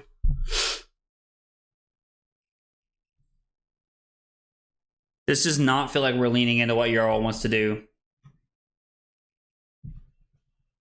Icequake Red? Ooh, okay. Frostfang over CNC? I mean, are we just supposed to cut Earthform? Like, am I just supposed to not play Earthform? Because, like, it feels like it's Frostfang or Earthform in this spot, right? Like, we have room for one or the other.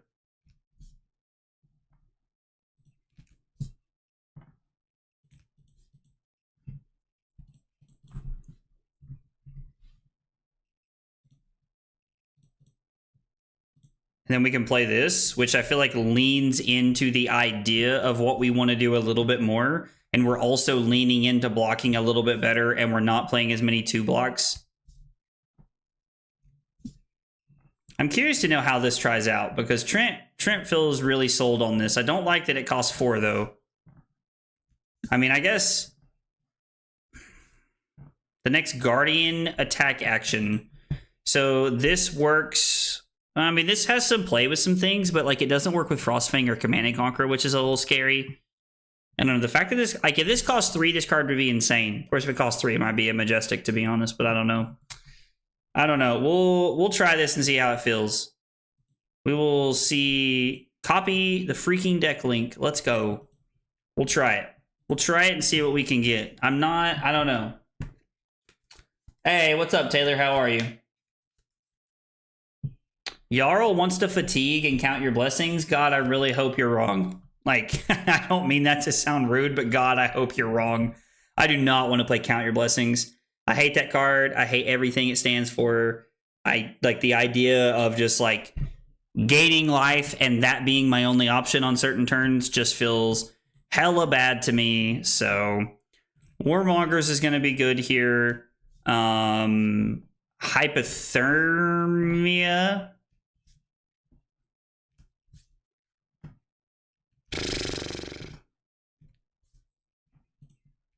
Blizzard's probably better, right? Now, let's try Hypothermia this time around, and I think we want Sinks as well. We did cut Channel Mount Eisen's last game against the Viscerai, but I think we're going to board the same way, and we're going to try it like this. Staunch is also probably insanely good now that I'm looking at it. We're bringing in 4 blues, which means I really don't want to play 63 cards, but I think I will.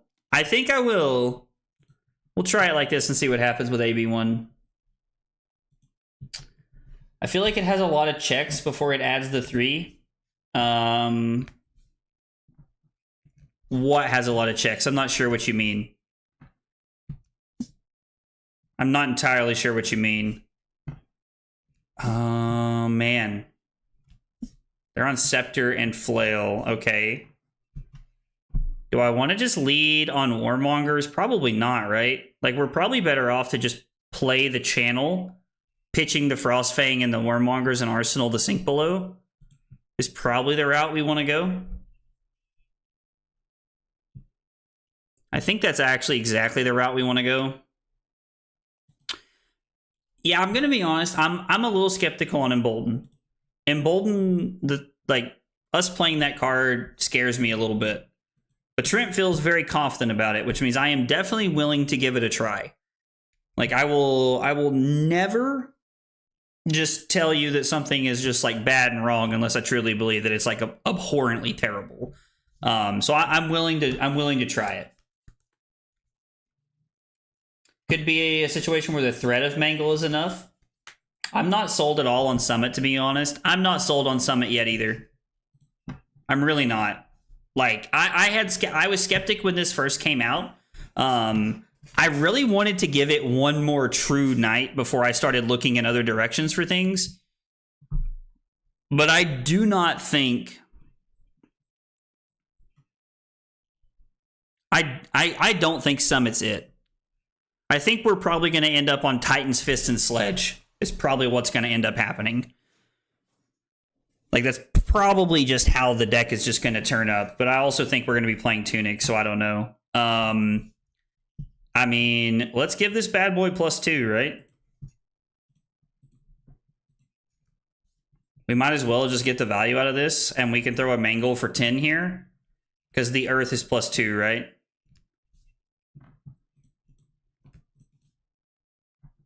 So yeah, we'll just do it here. The 6 is excessive, I agree. So here, like, here's what I would like to think about here, right? So like, if you make this cost 4, you're making it a better sledge late game, which I think you should want your cards to be better than like just sledge situationally.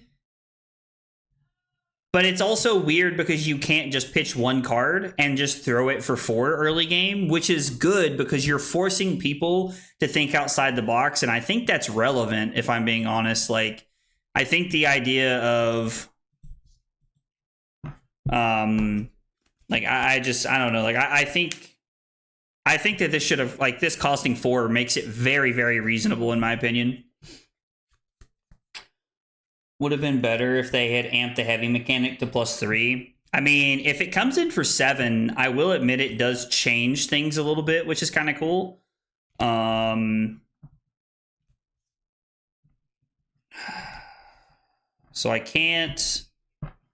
we can't make the Oakenold happen here, which is probably better to just like pitch this anyway, and set this up. We just pitched Ice, Earth, and a Command and Conquer, I think. I think I'm going to pitch Oakenold and the Footsteps here to the Command and Conquer this turn. And then this way we're kind of like setting this up for second cycle, because we pitched Hypothermia and we pitched the, I think it was a Fruits of the Forest. We pitched a Fruits of the Forest and Hypothermia. So plus maybe our opponent makes a decision here where they play around the Pummel. And they actually give up the Crown of Providence, which would be really nice because then we could start fueling Jarl's game plan a little bit here. Okay, so that's actually a really cool mechanic, right? When it's heavy, it costs 6, and when it's not, it costs 4. It's also very, like, thematic, right? I also think that the way the game's being played, like, it could cost 3 and come in for 4 with its effect when it's not heavy, and when it is heavy, it could cost 6. But no, I guess that's too broken late game, because even then, if you keep Stalagmite long enough, you're just basically recreating Winter's Well.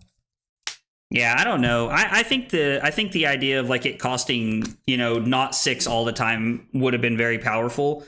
I'm kind of giving LSS the benefit of the doubt and assuming that they said, you know what, we tested this and this needs to cost 6, but like it feels like they were scared of Winter's Will 2.0, and so they decided to go a completely different direction this time around. I think it should be the other way around. I mean, so either way is fine, right? Like either way, it's still like okay. Whether you're doing it one way or another, it doesn't really matter because it's still thematic either way. Because when you have 2 hands on it, it costs less. Like when it's heavier, you have to hold it with like either way, it would still be thematic either way, I think. So our opponent's doing a good job of setting up. They have multiple Deathly Wells over there, so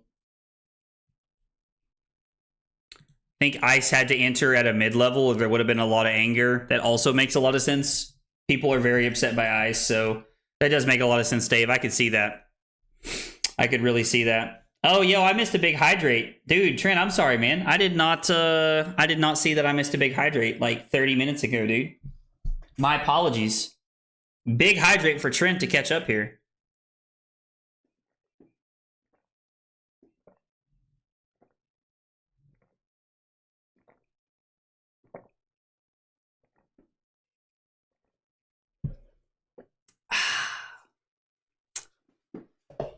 Oh, Mordredtide, fun. And by fun, I mean, somebody kill me. God, I've seen that audio on TikTok so much lately, dude. I've been watching way too much TikTok lately. I have a problem. I have a serious problem. I'm just like Carl from Llamas with Hats. Oh, I did not know that kills people. That is my least favorite thing to do.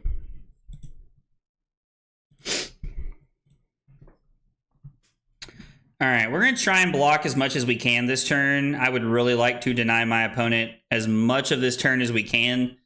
I really wish we had another blue here. We're probably going to put the pummel on the bottom with the sink below from our arsenal here. So we'll do this. Yep, that's fine. Jarl, that kills people, Jarl. Well, this guy walked in, yes, and I was reading a book, go on, and I walked up to him and I stabbed him 37 times in the chest. Jarl, that kills people, Jarl. Oh, no, I did not know that. You are just terrible today. Dude, I love llamas with hats, dude. So apparently, like, the people that make that, the Film Cal YouTube channel, like, whatever, I think that's what it's called, they make all kinds of videos like that. And they have one called The Cloak that one of my buddies, Patrick, showed me the other day. And, dude, like, I was rolling, dude. I was rolling. Jarl always destroys the gloves because it hides the yummy hand. Wait, what? Oh, I love it. The yummy hand. Oh, that's amazing. Oh, my stomach was making the rumblies that only hands could satisfy. Tell me the truth, Carl. Fine. It's a lovely elderly couple from 2B. They were taking all the crescent rolls. Oh, this stream has been so derailed by me talking about llamas with hats. I feel like at the core, Guardian needs a good one-card play, and Summit just isn't it. I mean, yeah, so, like, that's why Titan's Fist and, like, Winter's Well have been so strong, right? Is, like, it... Oh, it's unpreventable? Boo. We are going to use Tunic for this one, then, if that's the case. I mean, as the kids say, F it, we ball. So if they have done both the modes where they've taken life and we've taken life, then there's, like, I don't really want to block this. I think I'm actually just okay taking 6 here and going to 33. We're going to lose the top card of our deck, and then they're going to get 2 Rune Chants because of the Mordred Tide, and then we can play Crumble to Eternity and Arsenal Sink Below, which I think is fine. They just posted the epilogue like 1 or 2 months ago. Wait, the epilogue. Wait, what are you talking about? The epilogue to what, Julian? Are you talking about llamas with hats? Did they really? If that's what you mean, dude, like, I definitely know what I'm doing after the stream, LOL. Vertice's a good one-card play, too. It feels like the necessary thing for slower heroes. Yeah, no, like, I completely agree. Like, Brad's point is very accurate, that these slower heroes, they have to have it. You have to have the one-card plays that make it viable. And, I mean, maybe Summit's just the play into, like, strictly longer matchups, and we want Titan's Fist in the sideboard. Because, I mean, this looked pretty good last night. We're going to do the grasp. Grasp.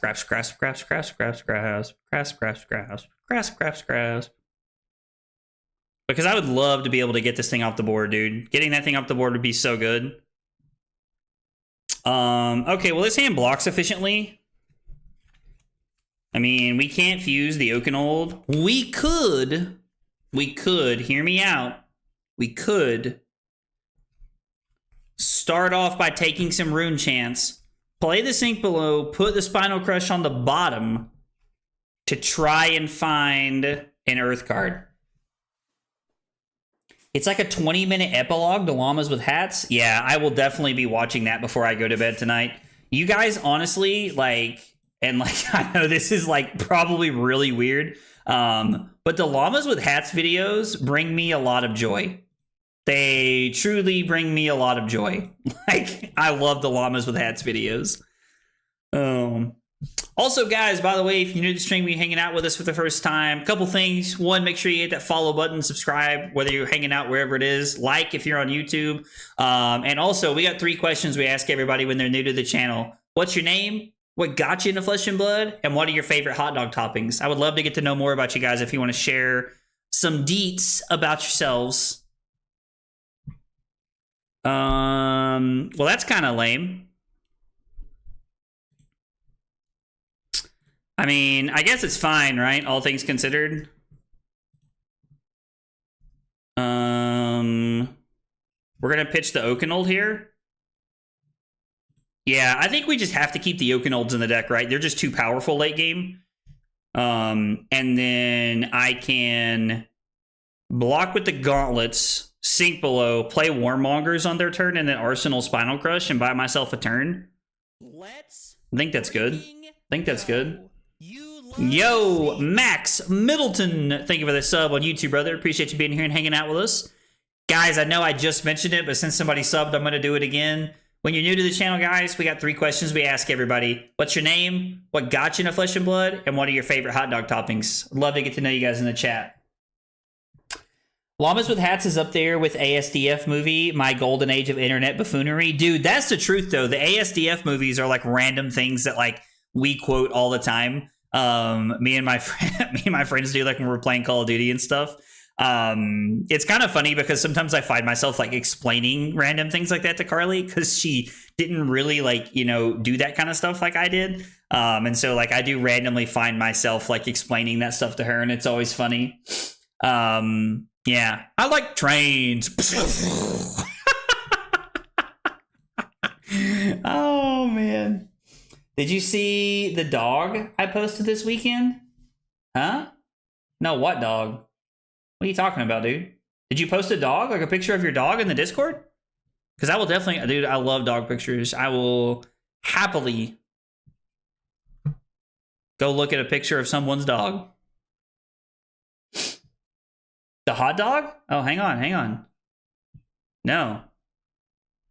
Oh, wait, yeah. The Colombian picture? Yes, I did. Sorry, I had to pull up the Discord to remember what you were talking about, but yes, I did see that picture. Yeah, I did see that, actually. Fine, I'll pitch all of my cards. You're so cool. The question is, are we going to give up Coronet Peak to deny our opponent Rune Chant generation here? They would make 1 Rune Chant. We'd also give them the ability to play this. Man, giving up Coronet Peak for that feels wrong. We're going to see how bad this bites me the rest of the game.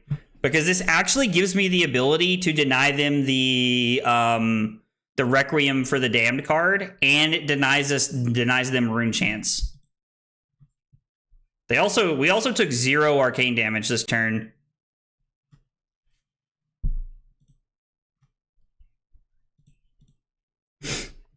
I don't know if that's correct or not. Yeah, Josh gets it. I'm a little slow. Cut me some slack. Josh gets it. Which is weird. Saying Josh gets it is not something I ever thought I would be saying out loud during a stream.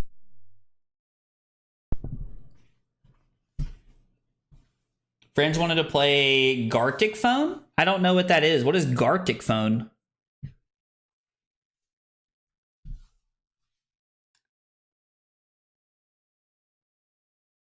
My man said never not funny. I remember watching them in high school. Dude, see, that's what I'm saying. So, like, if you guys are, like, roughly in, like, my age range, I feel like you guys remember, like, watching Llamas with Hats, the ASDF movies. Like, there were, like, a lot of those, like, I remember growing up in, like, a lot of those, like, comedy videos and, like, streamers were, like, things that we all watched when I was, like, in high school. And, like, even in college, to be honest.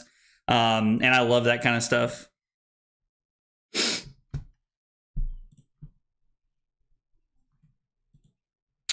It's unpreventable, so I mean, yeah, sure. Cuckoo. Yeah, I mean, giving them the business. We have not seen a single frozen to death this game. I mean, I guess it's turn 5. I can relax.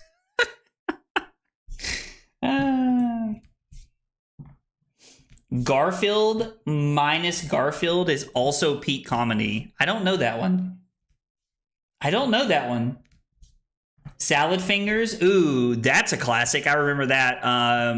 What was the like Candy Mountain? Charlie the Unicorn and Candy Mountain. I remember that one. Oh man. So they're gonna play this as an instant, and it's actually going to get go again because of the Eloquence token, which lets them make a new Eloquence token, which is like kind of wild. What a time. That's a pretty cool play, actually. On God, for real, for real. So that gets go again, and they get their action point back. If they throw the flail at me, or like if they scepter me or something like that, we are going to pitch. I hate this. I hate this. Ew. We are going to block this. I want to deny them everything I can. They're going to fall down to 22 after this from the Deathly Will. And they're going to have no rune chance, and we're going to Arsenal Staunch Response. So I think we're in a very good place. We have given up a lot of our defensive tools equipment-wise, but we are in a very solid place in the game, I think. Dude, so Joe, dude, it's hilarious that you say that to me, because Carly, I have said to Carly probably 100,000 times in the time that we have been dating and now we're married, that TikTok or Vine was ahead of its time. I still watch Vines, dude. Like, I love to watch Vine compilations, dude. Vine, bro, like, that is a soapbox for me. Y'all don't even know. Y'all don't even know. That is a soapbox for me, brother. I love watching Vine. Yo, ew, brother, ew. I really don't want to lose my arsenal, but I guess the only way around that is to play the Staunch here. So we're going to use Tunic. Actually, hang on. Is it better to pitch this? So if I pitch the Unforgetting, Unforgiving, which we can't really... I mean, we could dominate a Mangle here, but we can pitch this. I can pitch the Channel Lake Frigid to Staunch, and then I can throw Command and Conquer here.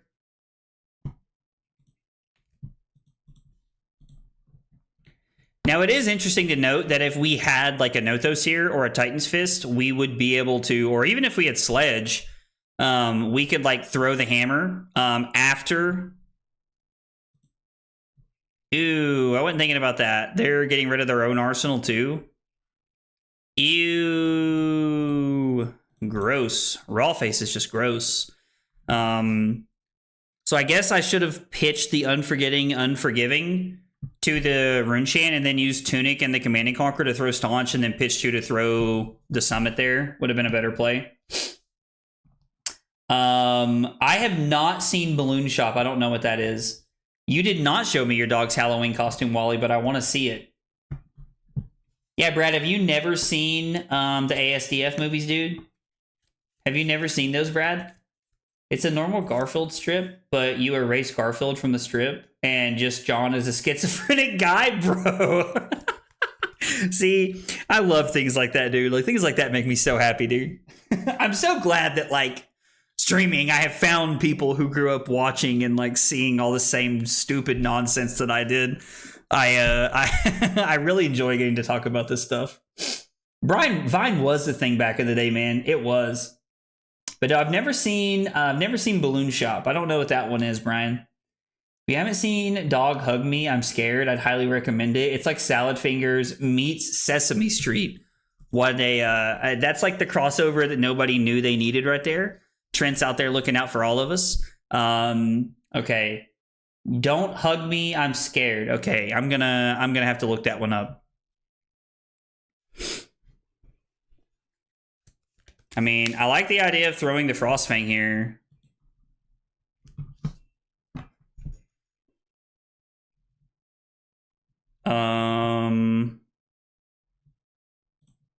Yeah, we can prevent the Rune Chant here. Bananas. B-A-N-A-N-A-S. And then we can give up the Winter's Grasp and the Autumn's Touch.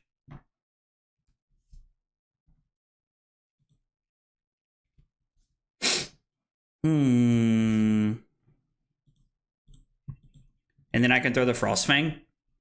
And I think this right here kind of goes back to earlier, like we were talking about like how good the 2-card hands are out of Jarl, and like this is exactly the kind of stuff we're talking about. Now, I mean, think about it. Even if we didn't have like a really good attack right here, we would still be able to just throw the hammer for 6, which is very relevant because it's 6 and a Frostbite. I take back my previous statement. Trent is just simply the Overlord. Bro, that's also like, makes a lot of sense. Makes a lot of sense.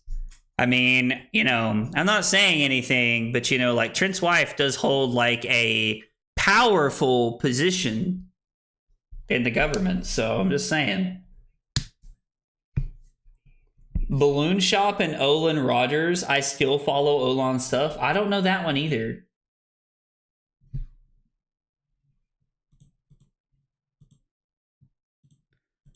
Our opponent apologized there. Like, oh, they're going to use Tunic to be able to get rid of the Frostbite and play a D-React here. Big Sag.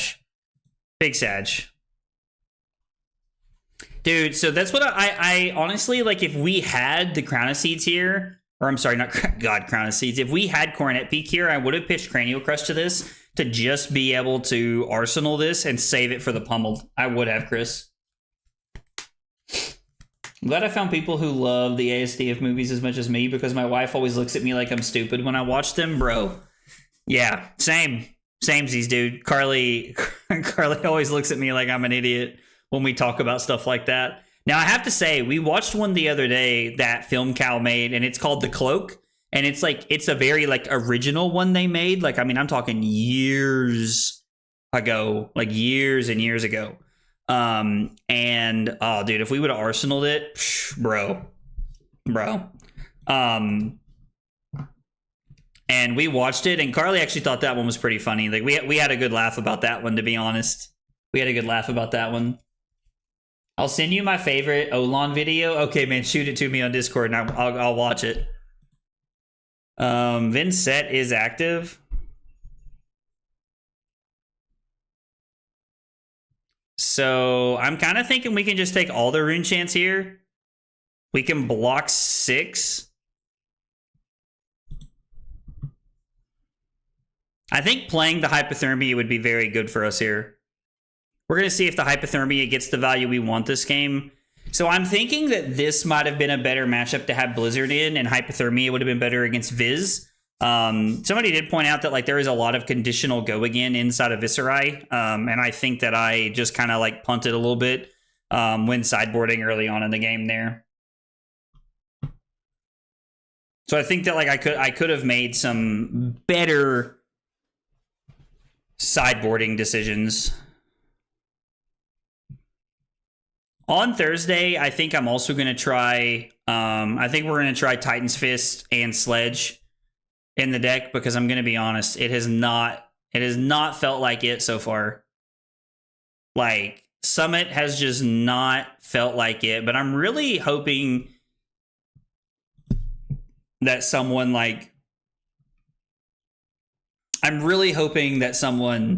finds a way to make it work, because like, I don't know, like this feels really good. We are just going to go down to 20. We are taking a lot of damage this turn, but like this is also like their big turn, and they're using a lot of their setup. Like they only have a Deathly Delight in their Banish Zone anymore, so... And we are setting up a Pummel and Arsenal, so... I quote llamas with hats at work, and people look at me like I'm crazy. So, dude, I quote llamas with hats, and even though Carly understands what it means, she still looks at me like I'm crazy, bro. So I get it. Listen, I get it. Although I have to say, when Jarl got announced, Carly did walk around the house a lot going, Jarl! Carly also really likes the, what's the pirate game called? I can't remember what it's called. When you play with your buddies, I'll think of it in a minute. I don't know. It's a pirate game where you play with your friends online and do like pretty much just like dumb stuff all the time. Like, and I guess you can like raid other pirate ships and stuff. I don't know. I'll have to look. Or maybe she's listening and she'll like come in here and tell me or something. She might also be like I don't know, doing whatever she does while I'm doing this. Yes, Sea of Thieves. That's the one I'm thinking of. Thank you, guys. Yes, you guys are absolutely right. Sea of Thieves is it. Carly really likes Sea of Thieves and like the pirate idea. So like we've played that a few times, and like Sea of Thieves has been like Carly really likes the pirate thing. We play Sea of Thieves and like it's fun. Although admittedly we don't get to play that often. We haven't played in a really long time actually. It's probably something we should make a point to do with all of our friends at some point. Sea of Thieves is a fun game. Okay. There's a Requiem for the Damned. I do really like the art on this card. I think it's really cool. Part of me wants to play the Frozen to death this turn.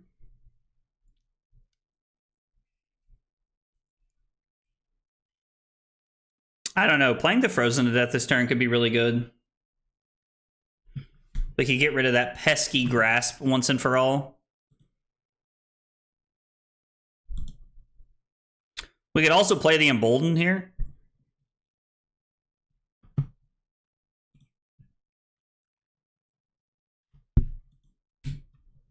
Playing the Emboldened would be good here. Better be careful shouting pirates so loud will make DM Armada appear.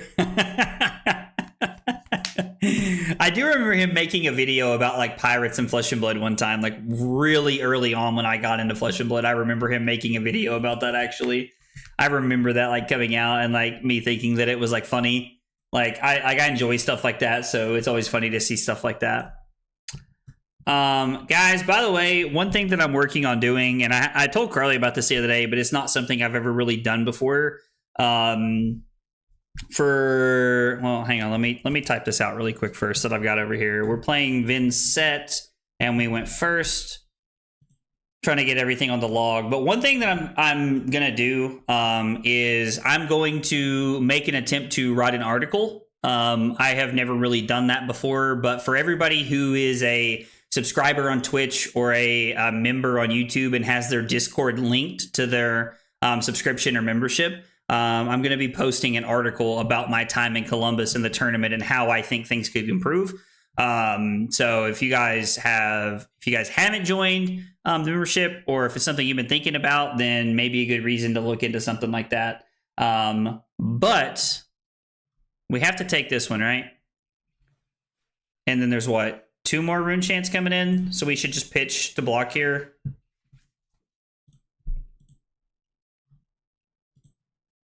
But for anybody who's not interested in something like that, I am posting a video tomorrow talking about my deck and things I would change and things like that. So there'll be an updated video on that tomorrow. Did he make one recently? I actually did not know that there was one made recently. Maybe that's what I'm thinking of then. Maybe he made it recently and it wasn't when I started playing the game. Maybe it was recently. I can't remember off the top of my head, to be honest, but... Yo, let's go. Trent gifting a sub, dude. Trent is not only the overlord of memes and apparently all content from our childhoods, but he is the overlord of the stream. Trent, thank you so much, man. I really appreciate that, brother. I really appreciate that, man. It means a whole bunch, buddy. Someone else can see the article for free now? Dude, Trent's out here doing the Lord's work. There was some spoiler in his video with Brody. Spoiler for what?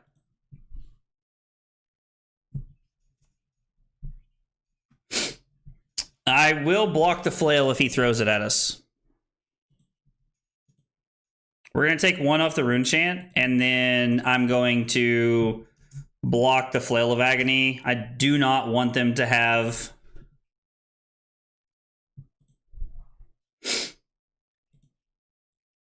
I do not want them to have any rune chants for next turn.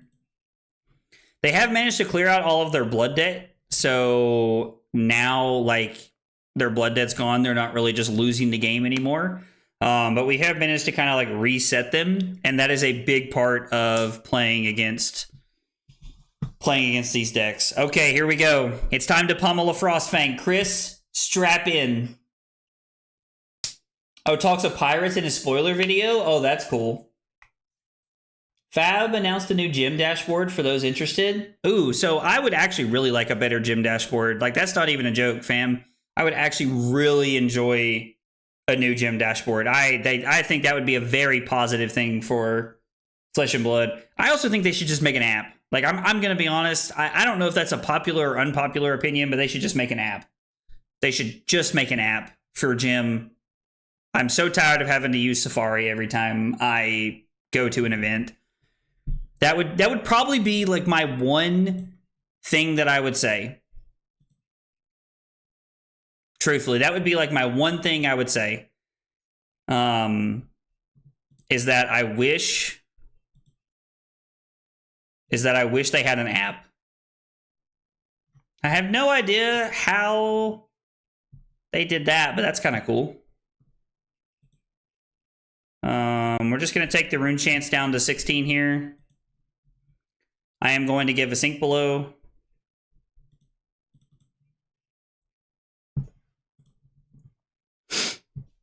We're not going to sink anything because I want to arsenal the pummel here.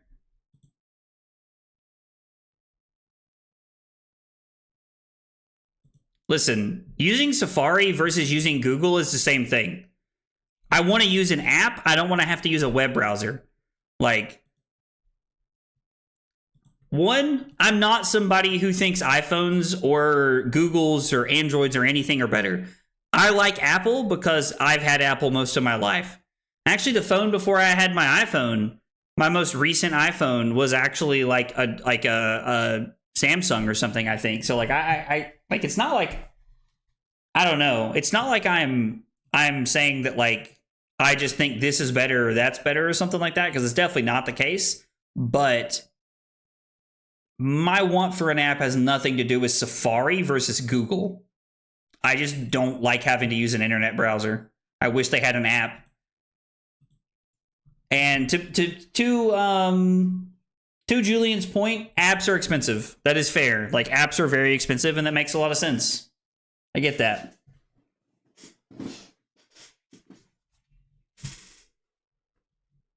Aggro saying the quiet parts out loud. Wait, what does that mean? Just laying in bed and just finish watching your 3-hour Jarl stream to find you live. I guess I'll start watching this one. LOL. That's hilarious. Well, Rhoda, thanks for being here, man. Happy to have you, brother. Appreciate you watching the stream last night, but appreciate you being here, man. Also, an app is like a glorified browser sometimes. I mean, yeah, sometimes it is. I agree. But I would love to have an app. I would love to have an app. Recently that an app is in development. Yo, an app being in development would be really cool. I would love for there to be like an app on the way, to be honest. I think that would be really cool.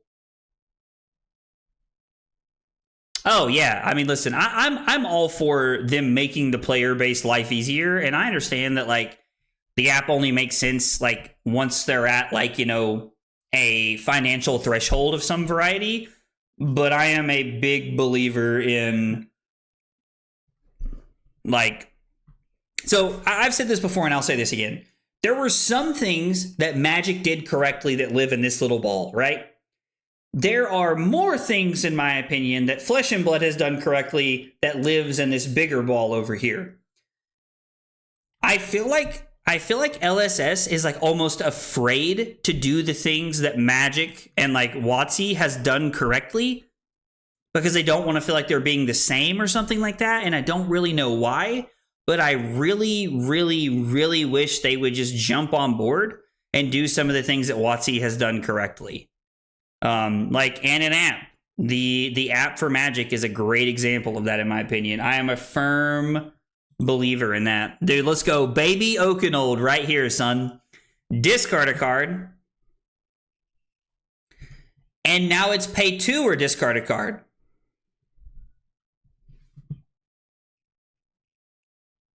Yeah, I'm not gonna lie. The Pummel Frostfang, that's a pretty good feeling. Chris might be onto something here. Insidious Chill could actually be very good in this as well. I could see that. I could see that being very, very powerful. I assume they're going to activate Vincent. Like, because if not, they're not getting any of these effects.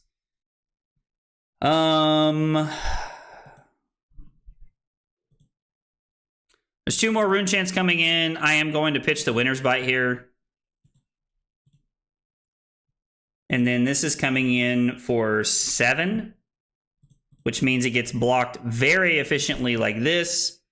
We could go get the Mangle here, but I'm not going to. I don't even know if we have Mangles left in our deck. We do not. So yeah, didn't matter. Didn't matter. Yeah, because it seems like Insidious Chill could be an Icelander spec. You know, honestly, maybe we're supposed to go the Amulet of Ice route. Amulet of Ice. Amulet of Ice.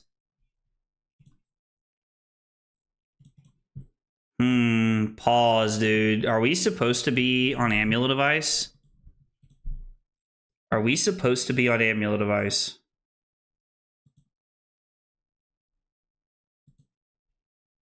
Is this just supposed to be an Insidious Chill Amulet of Ice deck? Definitely going to be in the lab before Thursday stream to figure that out. It is a no block. Amulet of Ice is a no block, and that does scare me. Oh, man. Just the amount of fusing to get one out of every Oakenold strips another card. I mean... Oh... Man, I don't know. I kind of want to try it, though, right? Dude, I don't even know what Trent said. Trent just said those are some big balls. Bro, what? Oh, man. Trent's out here killing me, dude. Apple App Store is really slow to release, too. Google App Store, you can get a release much quicker. My experience is a few years out of date. Could have changed. I mean, yeah, I'm going to be honest. I don't know a ton about, like, the ins and outs of that kind of stuff, if I'm just being real with y'all. Like, I like my iPhone, so I have my iPhone. I also, we want to keep the channel over the Crumble, right? The Crumble. And I guess we can keep both here, but I kind of want to keep the Spinal Crush in the deck.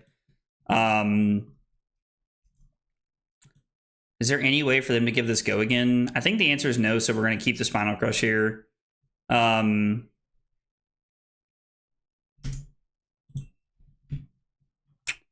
All right, well, we're waiting on our opponent. I had to refresh here, so it might take them a second. I don't know.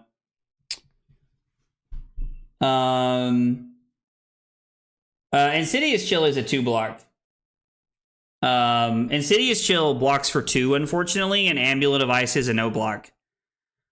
I don't know, like we would really have to lean into the fusing side of the deck, right?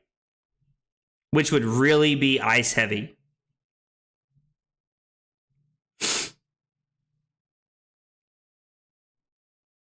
Like, what attacks can we play that fuse in ice?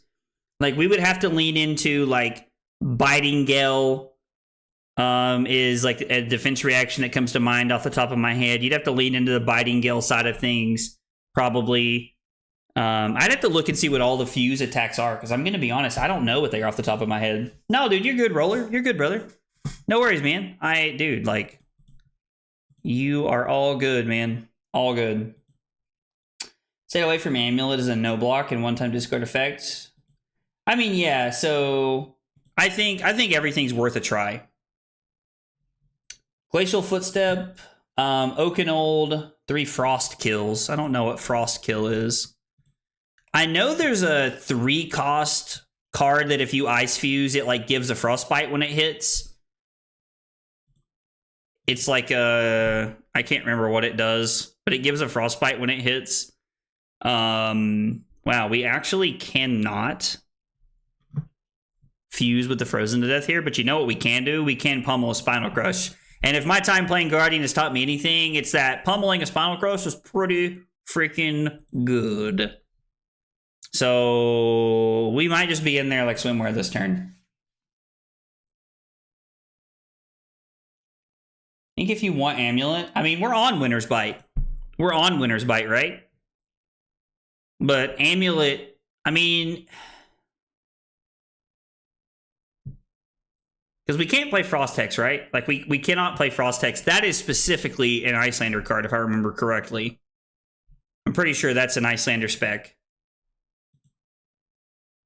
So our opponent, we're going to go to 7. They're going to go to 6.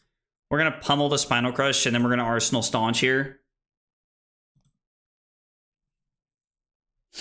Snow Under. Thank you, Douglas. Thank you, thank you, thank you.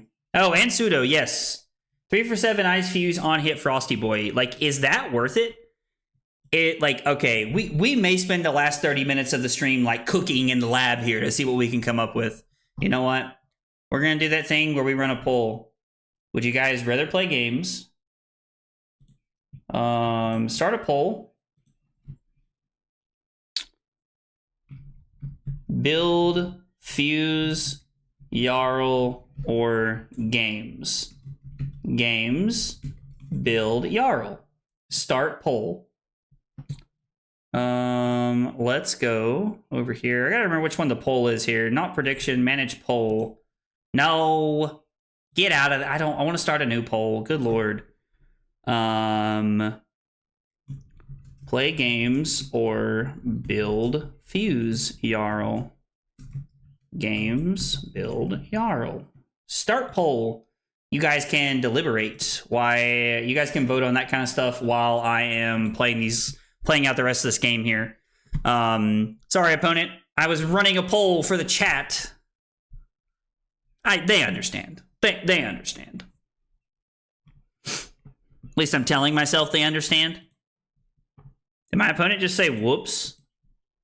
I guess they weren't playing around this. It's kind of funny because this is Xaxes. They have the sync below. I was like, this is Xaxes if they don't have something, but at this point I think we're just going to fatigue them. Fabton is starting in 20 minutes. Yo, is he going live in 20 minutes? I know he's like kind of been like running around a little bit and hasn't been streaming that much. I'm glad to see that he's backing up. I probably don't have time. I normally cut the stream off around like 10. Just because, you know, I like to hang out with Carly at the end of the night and I like to play games with her and stuff like that. So I probably don't have time to play with Abden tonight, but I'll shoot him a message and we can try to set something up. Because honestly, like Jarl versus like Vincent could be like a fun stream to like sit and play out.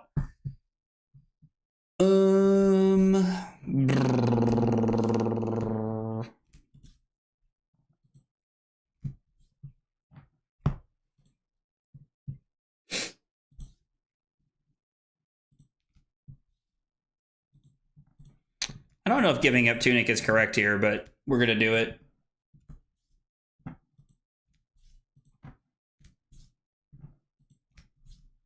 So I think that if we're going that route, we're going to need to be on Snow Under. I think that's just a necessary card to play at that point. Snow Under is going to have to be in the deck if we're going to try and go like a Fuse build of some variety. I don't know. And I don't even know if the Fuse build works.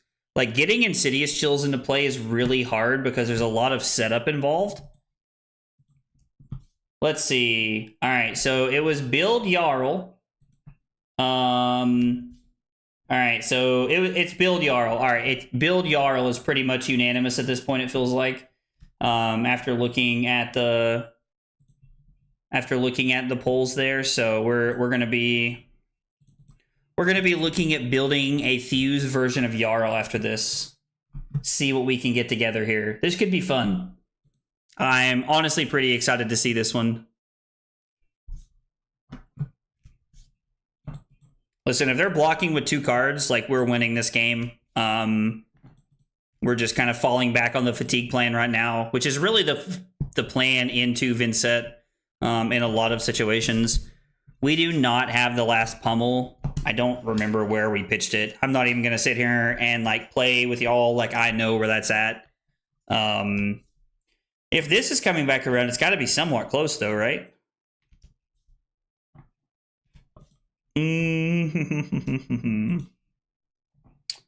Pitch pulse. I can just give up the staunch here. So we're going to give up the staunch. We're going to play Warmongers, and then I'm going to Arsenal the Frostfang here. Voting and need to vanish because family, but I'll watch tomorrow. Dude, no worries, man. Thanks for hanging out, Julian. Hope you have a good night, man. If you're not on a one-of lunging press, I don't want it, bro. That's some sauce right there, fam. That is some saucy sauciness right there. A lunging press in Jarl? Ew. Ew. I don't know about that now. I don't know about that. Dude, we were so close. We almost set it up. No. Uh-oh. I'm in danger. Okay. Well, the good news is that we can just throw Frostfang by overpitching. I could throw the Command and Conquer here. It could be better. I mean, we're forcing 2 cards out of their hand no matter what, right? But this is better, I think. I actually think this is better.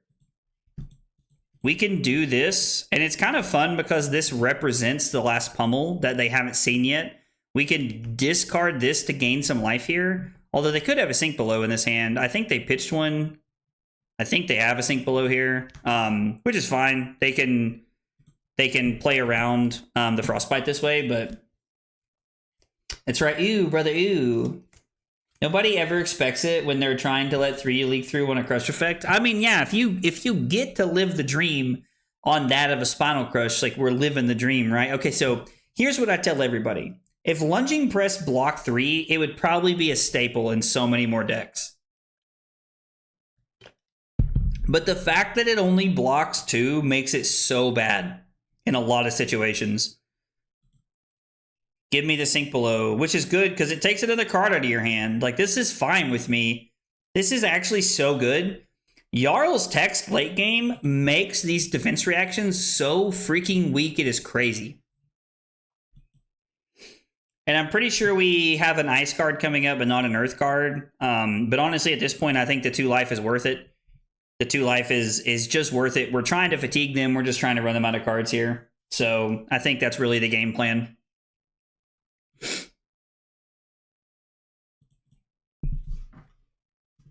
We will go Command and Conquer, then Hypothermia. Oh no, I did pitch stack well. Dude, look at this hand. This hand's insane. It's a shame we're trying to fatigue them because like this is crazy. Pitch Glacial Footsteps to play the Oakenold Fuse and then pitch one of these to the Pummel. Insane.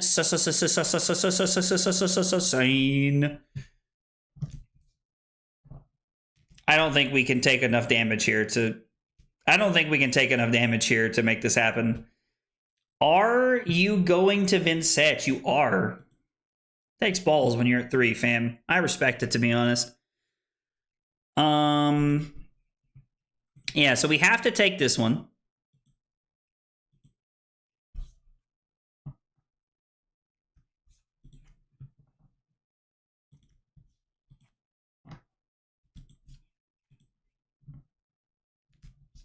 This does have go again, so technically we're supposed to take this, I think. He's going to make 2 Rune Chants. And then throw the Flail.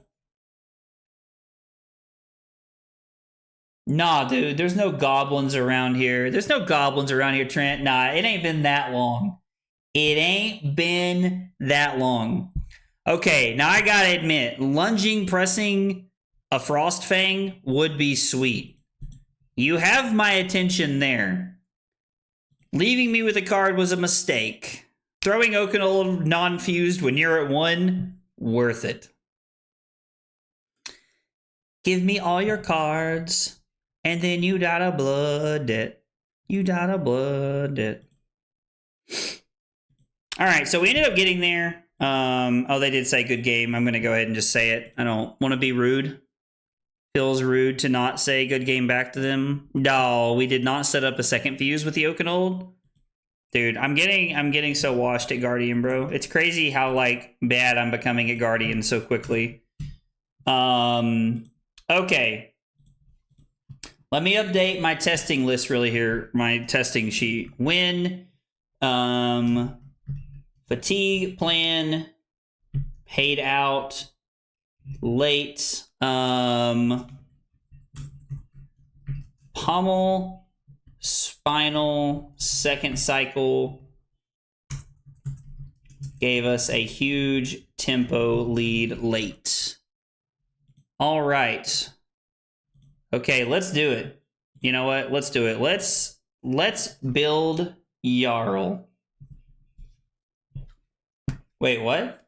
Globlin? Dura, what? It would have been funny if he would have swung the weapon at me to go out on his own terms. That would have been funny, to be honest. I would have gotten a kick out of that.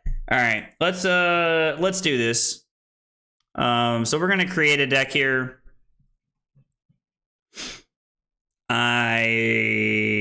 It's a J, not a Y. Jesus.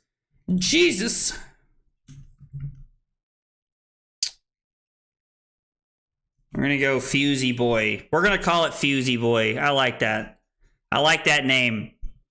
Okay, so guys, at this point, there are no wrong answers. Just start screaming things. Just start screaming things. I mean, I'm not gonna lie. Frostfang has felt like was really good. We're gonna immediately lead on this. We are going to add Frostfang into the deck. You know what? We're going to start with all the ice cards. We're just going to start with ice. I like Coronet Peak. I like Heart of Ice. I like Gauntlets of the Boreal Domain. I mean, we could really try to live in the sauce, right? Blue Pummel. Blue Pummel. Dude, Brad is on something over there. All right. Icy Encounter could be something we could consider, but I don't think so. I mean, we've talked about this. We're going to consider this. This is really good. This is really good. This is really good. Frozen to Death's really good. We're probably going to play this. Pulse is definitely in the deck. Hang on, let me jump to the last page. Are there any more auto includes over here? Yes, these are auto includes in my opinion. Blizzard is definitely a good sideboard card. Channel Mount Eisen should be a 3 of in the deck. Okay. Let's see if I missed anything here. And it's in my current list as a worse Frostfang after I run out of Frostfangs. So I think that one could be a really good card, if I'm being honest. We're going to look at Elemental Guardian cards. Okay, so let's see. Ice Fusion. If it was fused, create a Frostbite under their control. Beginning your action phase. I mean, listen, at this point, I'm not above anything. Oakenold. Snow Under. We could be on Turn Timber if we really felt like getting crazy. We could even be on Entangle, but like we don't really on enough Earth cards, I don't think, at the current moment. Let's see. I do like the Snow Under. I won't lie. That's kind of Snow Under's kind of hot. I won't lie. Do we want blue Snow Under as well? Okay. Okay, so you are playing the blues. Issue with that red emerging is you have to have a Guardian card to play it with the amount of ice. It doesn't work. Talking about the emerging Avalanche here. Okay. We'll go maybe on the emerging Avalanche. You make sense to me. Okay, so Biting Gale. We're on Amulets. We are on Insidious Chill. This feels like this is going to be a deck to remember. Wait, it is? The next attack action you play gets +3. Okay, so I mean, I feel like the fact that it's +3 does make sense, right? If it was Fuse, so we do get... This has Go Again and the Fuse text. God, you know how good Winter's Well would be in a deck like this? Jesus Christ, dude. I think we're going to have to be on Titan's Fist for this one. Titan's Fist and Sledge. I think this is going to be Tunic. And then, I mean, we're probably just looking at Trunks as well here. I think Trunks is just too good. Sledge.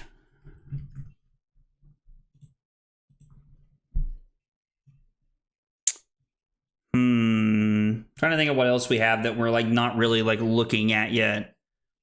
I'm open to any garbage ideas that people have. Like you guys can throw the garbage at me. I'm here for it right now. And dude, no apologies necessary, man. No apologies necessary, brother. Hypo's gonna be good. I think we're going to need to be on Sink Below because we're gonna have to stay alive. So I'm gonna inventory 3 copies of Sink Below for the current moment. Okay, hang on. Let's see what we have so far. How many fused targets do we have? 3, 6, 9, 12, 15. And then technically the Glacial Footsteps 18, Frozen to Death is 21. I mean, that's not bad, right? Like, that's 21 fused targets that we have set up. Imposing Visage is an auto-include here. Yes. Imposing Visage is just one of those cards that, like, I think I agree. Like, I have been on 3 of this in every Jarl list I've had so far. Are there any other good, like, attacks that we need to be playing that we're not, like, really focusing on here? Late comment, but Vine kept me up laughing so many nights. It was perfect. I can't get behind TikTok. So I'm going to be honest, Adam. I have fallen into the TikTok trap. I watch a lot of TikTok, but, dude, I love OG Vines, dude. I actually saw a video the other day where someone said, someone made the comment and said that, they made a TikTok video and it said this would have killed on Vine. And it was just like a really, really short video. It was funny though. Imposing paying 6 first turn gets out of Insidious. Dude, that's actually insane, right? Yeah. That's cracked. Also, Insidious plays with the trunks, right? Okay. Now we have to consider any Earth cards we want to put into the deck. Because we need Earth cards, right? I would say we're supposed to be on Autumn's Touch is probably an easy one. It's a blue 3-block. Also, how many blues are we playing at this point? 3, 6, 9. Let's start up here. 3, 6, 9, 12, 15, 18, 21, 24, 27, 30, 33, 36, 37. We're currently on 37. We're going to need more Null Rune in the sideboard. We want Boots and we want Hood in the side. So we have that with Heart of Ice. We have AB3. Yeah, and that leaves us Tunic. Yeah, and Gauntlets. That's great, to be honest. Yeah, so we have all the Earth Ice joint cards. We have Crumble to Eternity, and we have Pulse of Eisenloft. Those are going to be very good staples. Part of me thinks we should be on 3 Earth form. Also, are we supposed to be playing Pummel here? Blue Fruits. I think Fruits is better than Earth form.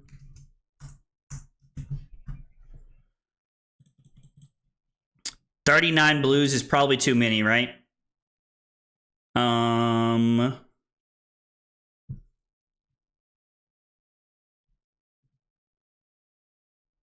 We can cut Blue Snow under, probably.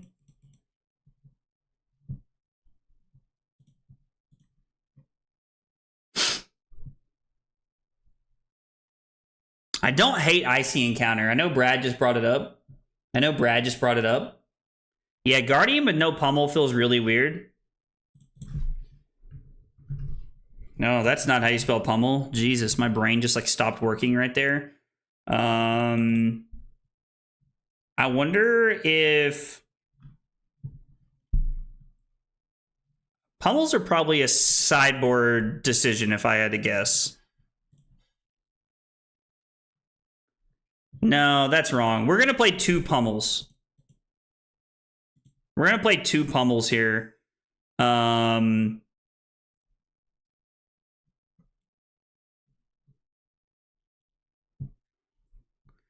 We need 3 more cards in the main deck and then 6 sideboard cards. Icy Encounter.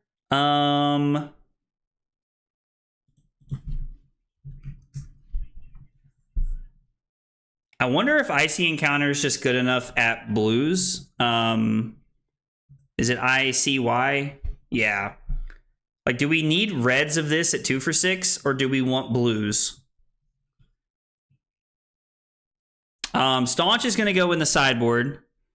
You know what? We are going to play 39 blues, and we're going to play 3 copies of blue Icy Encounter. Staunch. We'll be on 3 staunches in the sideboard. What do you guys think about 2 Warmonger's Diplomacies? I do not know why those are in the sideboard. They're not supposed to be. Whoop, wrong scroll. These are supposed to be in the deck. Is Icy Encounter better than Snow Under? I don't think we want Arcane. Okay, so actually we could be on Arcane Lantern over the Stalagmite, to be honest, because we're not playing Summit anymore. But if we run Heart of Ice, Boots, and Hood, we also can play 2. We can also play Sledge into. Ooh, what about Enlightened Strike in the sideboard as a go again target into some matchups? What do we think about this? 3, 6, 9, 12. 15, 18 fuse targets in the deck. We're going to see. I'm just going to search for the word fuse and see what we come up with here. What is Entwine Ice?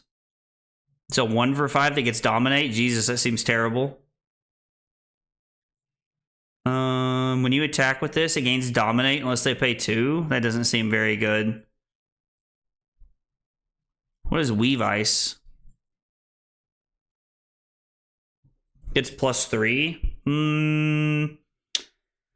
Oh, man. And Weave Earth is probably not good enough, to be honest. That's definitely not good enough. Mulch? I did like Mulch back in the day. Blue Mulch was solid. This is a really good card for, like, aggro decks, right? All in Ice Cap could be good for a 3rd Stalagmite effect, since you have a single blue pitch hammer back. That's true. We can pitch a single blue to swing the hammer now, which is very relevant. Is it better than Coronet Peak, is my question.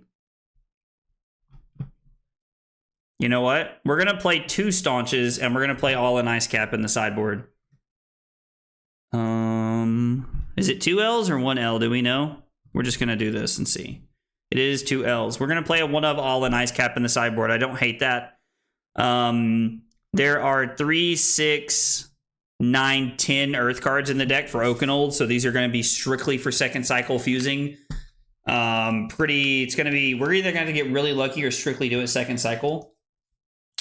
Yes, we do have Channel Lake Frigid and Channel Mount Eisen. We have CLF and CMI in.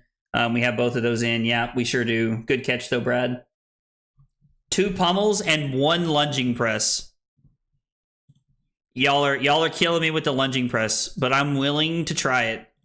I have never had success with this card. I have literally never had success with this card. We will play a 1 of Lunging Press as opposed to 3 Icy Encounters. And when this screws me, this will be remembered, chat. Feels like we should be on CNC. Maybe we cut Emerging Avalanche. Like, being able to do this defensively gives Icelander vibes, right?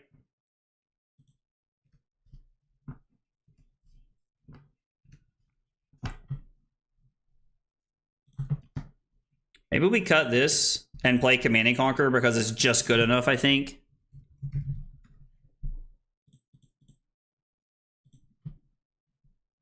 I don't know if we can do this. This is so bad. This is so bad, dude. All right. You guys swear by it. Just take it out and don't tell chat if you hate it. LOL. That 1 of Lunging Press is gonna rug. All right, dude. All right. Brad swears by it. Brad swears by it. We're gonna play the 1 of Press. Oh, hope you all can feel the seal of disapproval. Could this be something better? This being a no block scares me. Biting Gale is like also like its own fuse within itself, right? Because it also does the thing.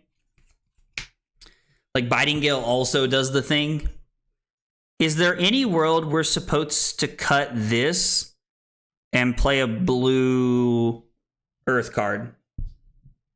I don't know what that Earth card... Or actually, how many blues are we on right now? 3, 6, 9, 12, 15, 18, 21, 24, 27, 30, 33, 36. Are we on 40 blues? Dude, there's no way I counted that right. Holy shit, we're on 40 blues, bro. All right, 40 blues is too many. 40 blues is too many. I mean, it's not, but it is.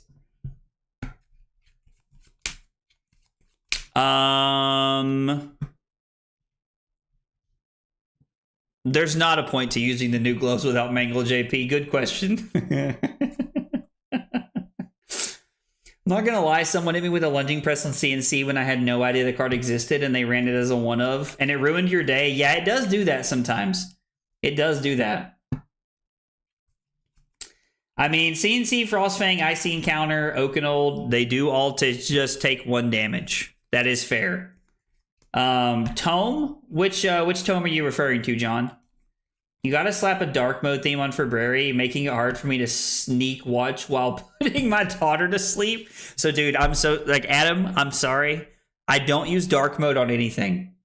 I don't use dark mode on anything. I know, I'm crazy for that, but I really actually like the... I really like the like bright view, which I know is crazy to most people, but what if we cut Amulet of Ice and just play the Channel Lake Frigid, or just play the Insidious Chills?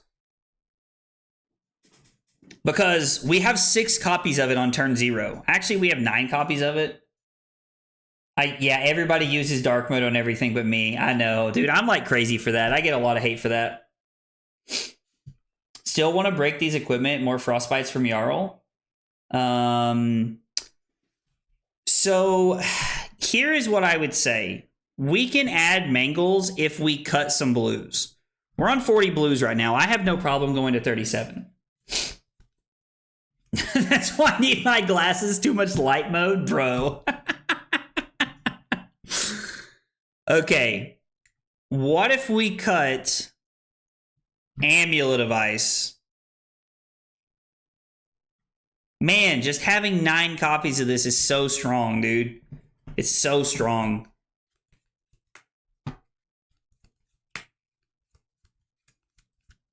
Buckle is a very good card. I do like Buckle. We are trying to play a Fuse version of the deck. I just so badly want a Jarl stream in like a month where the one of Lunging Press is your favorite card in the deck. Dude, Brad's like trying to like manifest now. I mean, Amulet of Ice did start the whole session, but like maybe Insidious Chill is just good enough, right? Because if we get some equipment, this does the job of being able to like give a Frostbite and do Amulet's job for it. What's a blue we can cut? What's a blue we can cut? Because I agree, we probably need to play Mangles. That or we need to just be playing Gauntlets of Iron Will.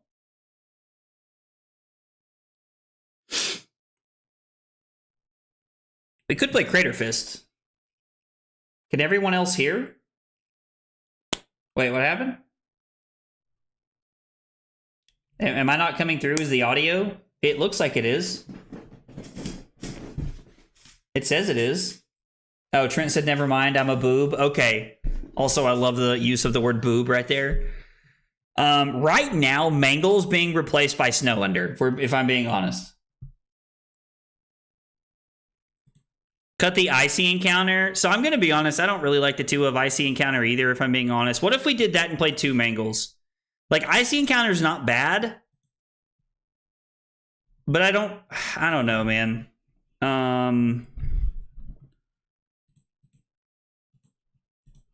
We could do this.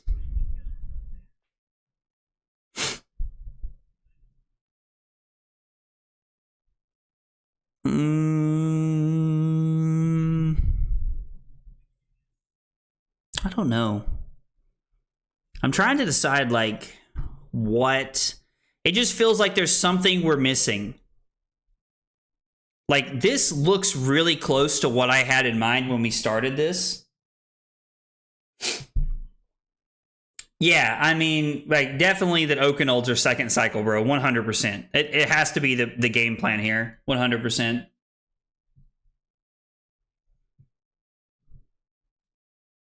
I'm inclined to keep the 2 Mangles here because I kind of like it, because we can pummel a Mangle and just get value, right? Or we do just have the ability to have a Crumble or a Pulse in our hand and just get the value we want. Two pummels feels pretty good, right? Because like back in the day, I played 1 pummel in Oldham when I was trying to fatigue Lexi. I know that Amulet of Ice isn't exactly our fatigue strategy here, but it is very good at forcing cards out of people's hand. Not having red glacials. I like the idea of having red glacial.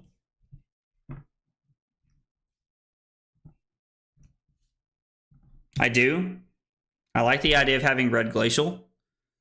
So what do we cut for red glacial is the question, because every attack we're playing, like every card we're playing is so pivotal, right? Like every card we're playing is just exactly what we want.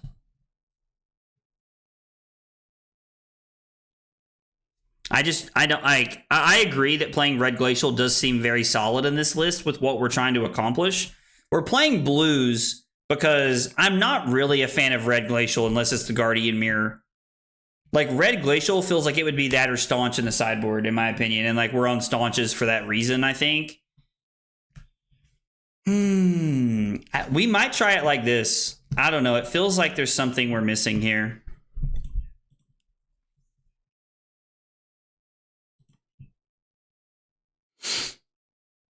No. I like this card, but, like, we're just... I don't know. Like, this card... I wish this was like a 3 for 7 that we could dominate and fuse. Imagine for a minute if this card was a 3 for 7. Like, there's just nothing that we can do. Like, Turn Timber would be very good because it blocks for 8.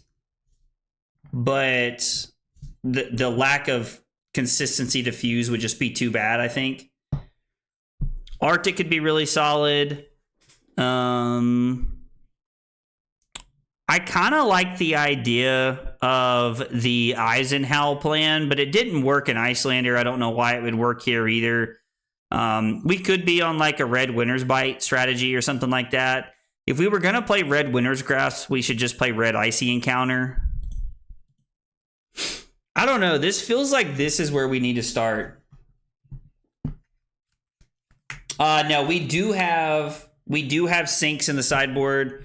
I'm running Imposing Visage to be able to go search for the Insidious Chill on turn 0. Because somebody pointed out that Imposing Visage and 2 blues lets us go get an Insidious Chill on turn 0.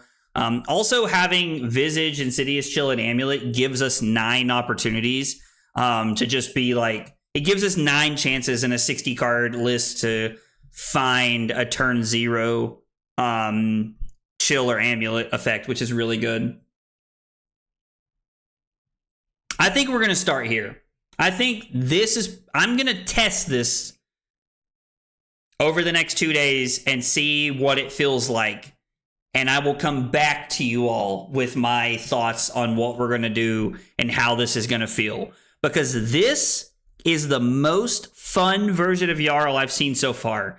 This really intrigues me. Like, this really catches my attention. I'm not going to lie. This feels like this could be the best thing we could be doing with Jarl so far.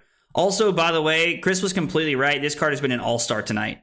I know we only ran it in 1 game, but like this card was a powerhouse of a card in the game we played it in. And I really like it. We're on what? 10 Earth cards? Yeah, I don't know. We're going to have to try it and see how it feels. We're going to see what the lunging press looks like. Listen, Brad, I like you. So you're getting the benefit of the doubt right now, but I do not like lunging press. And we're going to try it because I love you, man. Put in brackets. Disrupt these nuts after your name. Trent's just coming in with all the jokes. All right. guys, we are going to call it a stream. Thanks so much for hanging out tonight. I appreciate you guys being here and hanging out. I've really enjoyed Jarl. We're going to be playing more of him on Thursday, so if you guys want to come back and hang out, make sure to come back and check out Jarl on Thursday so that we can talk about how the deck has gone so far with the testing I've done off camera, and kind of the changes that we're looking to make. No stream tomorrow night. I will be back on Thursday, though. I'm trying to think. Oh, yeah, Fabton, I think, just went live, they were saying. So if you haven't checked him out, he's a very good Vincent player. A lot of great content. You guys should check him out. He's live on YouTube right now. Anyway, yeah, thanks for hanging out. Take it easy, guys, and I'll see y'all on Thursday. Take it easy, guys.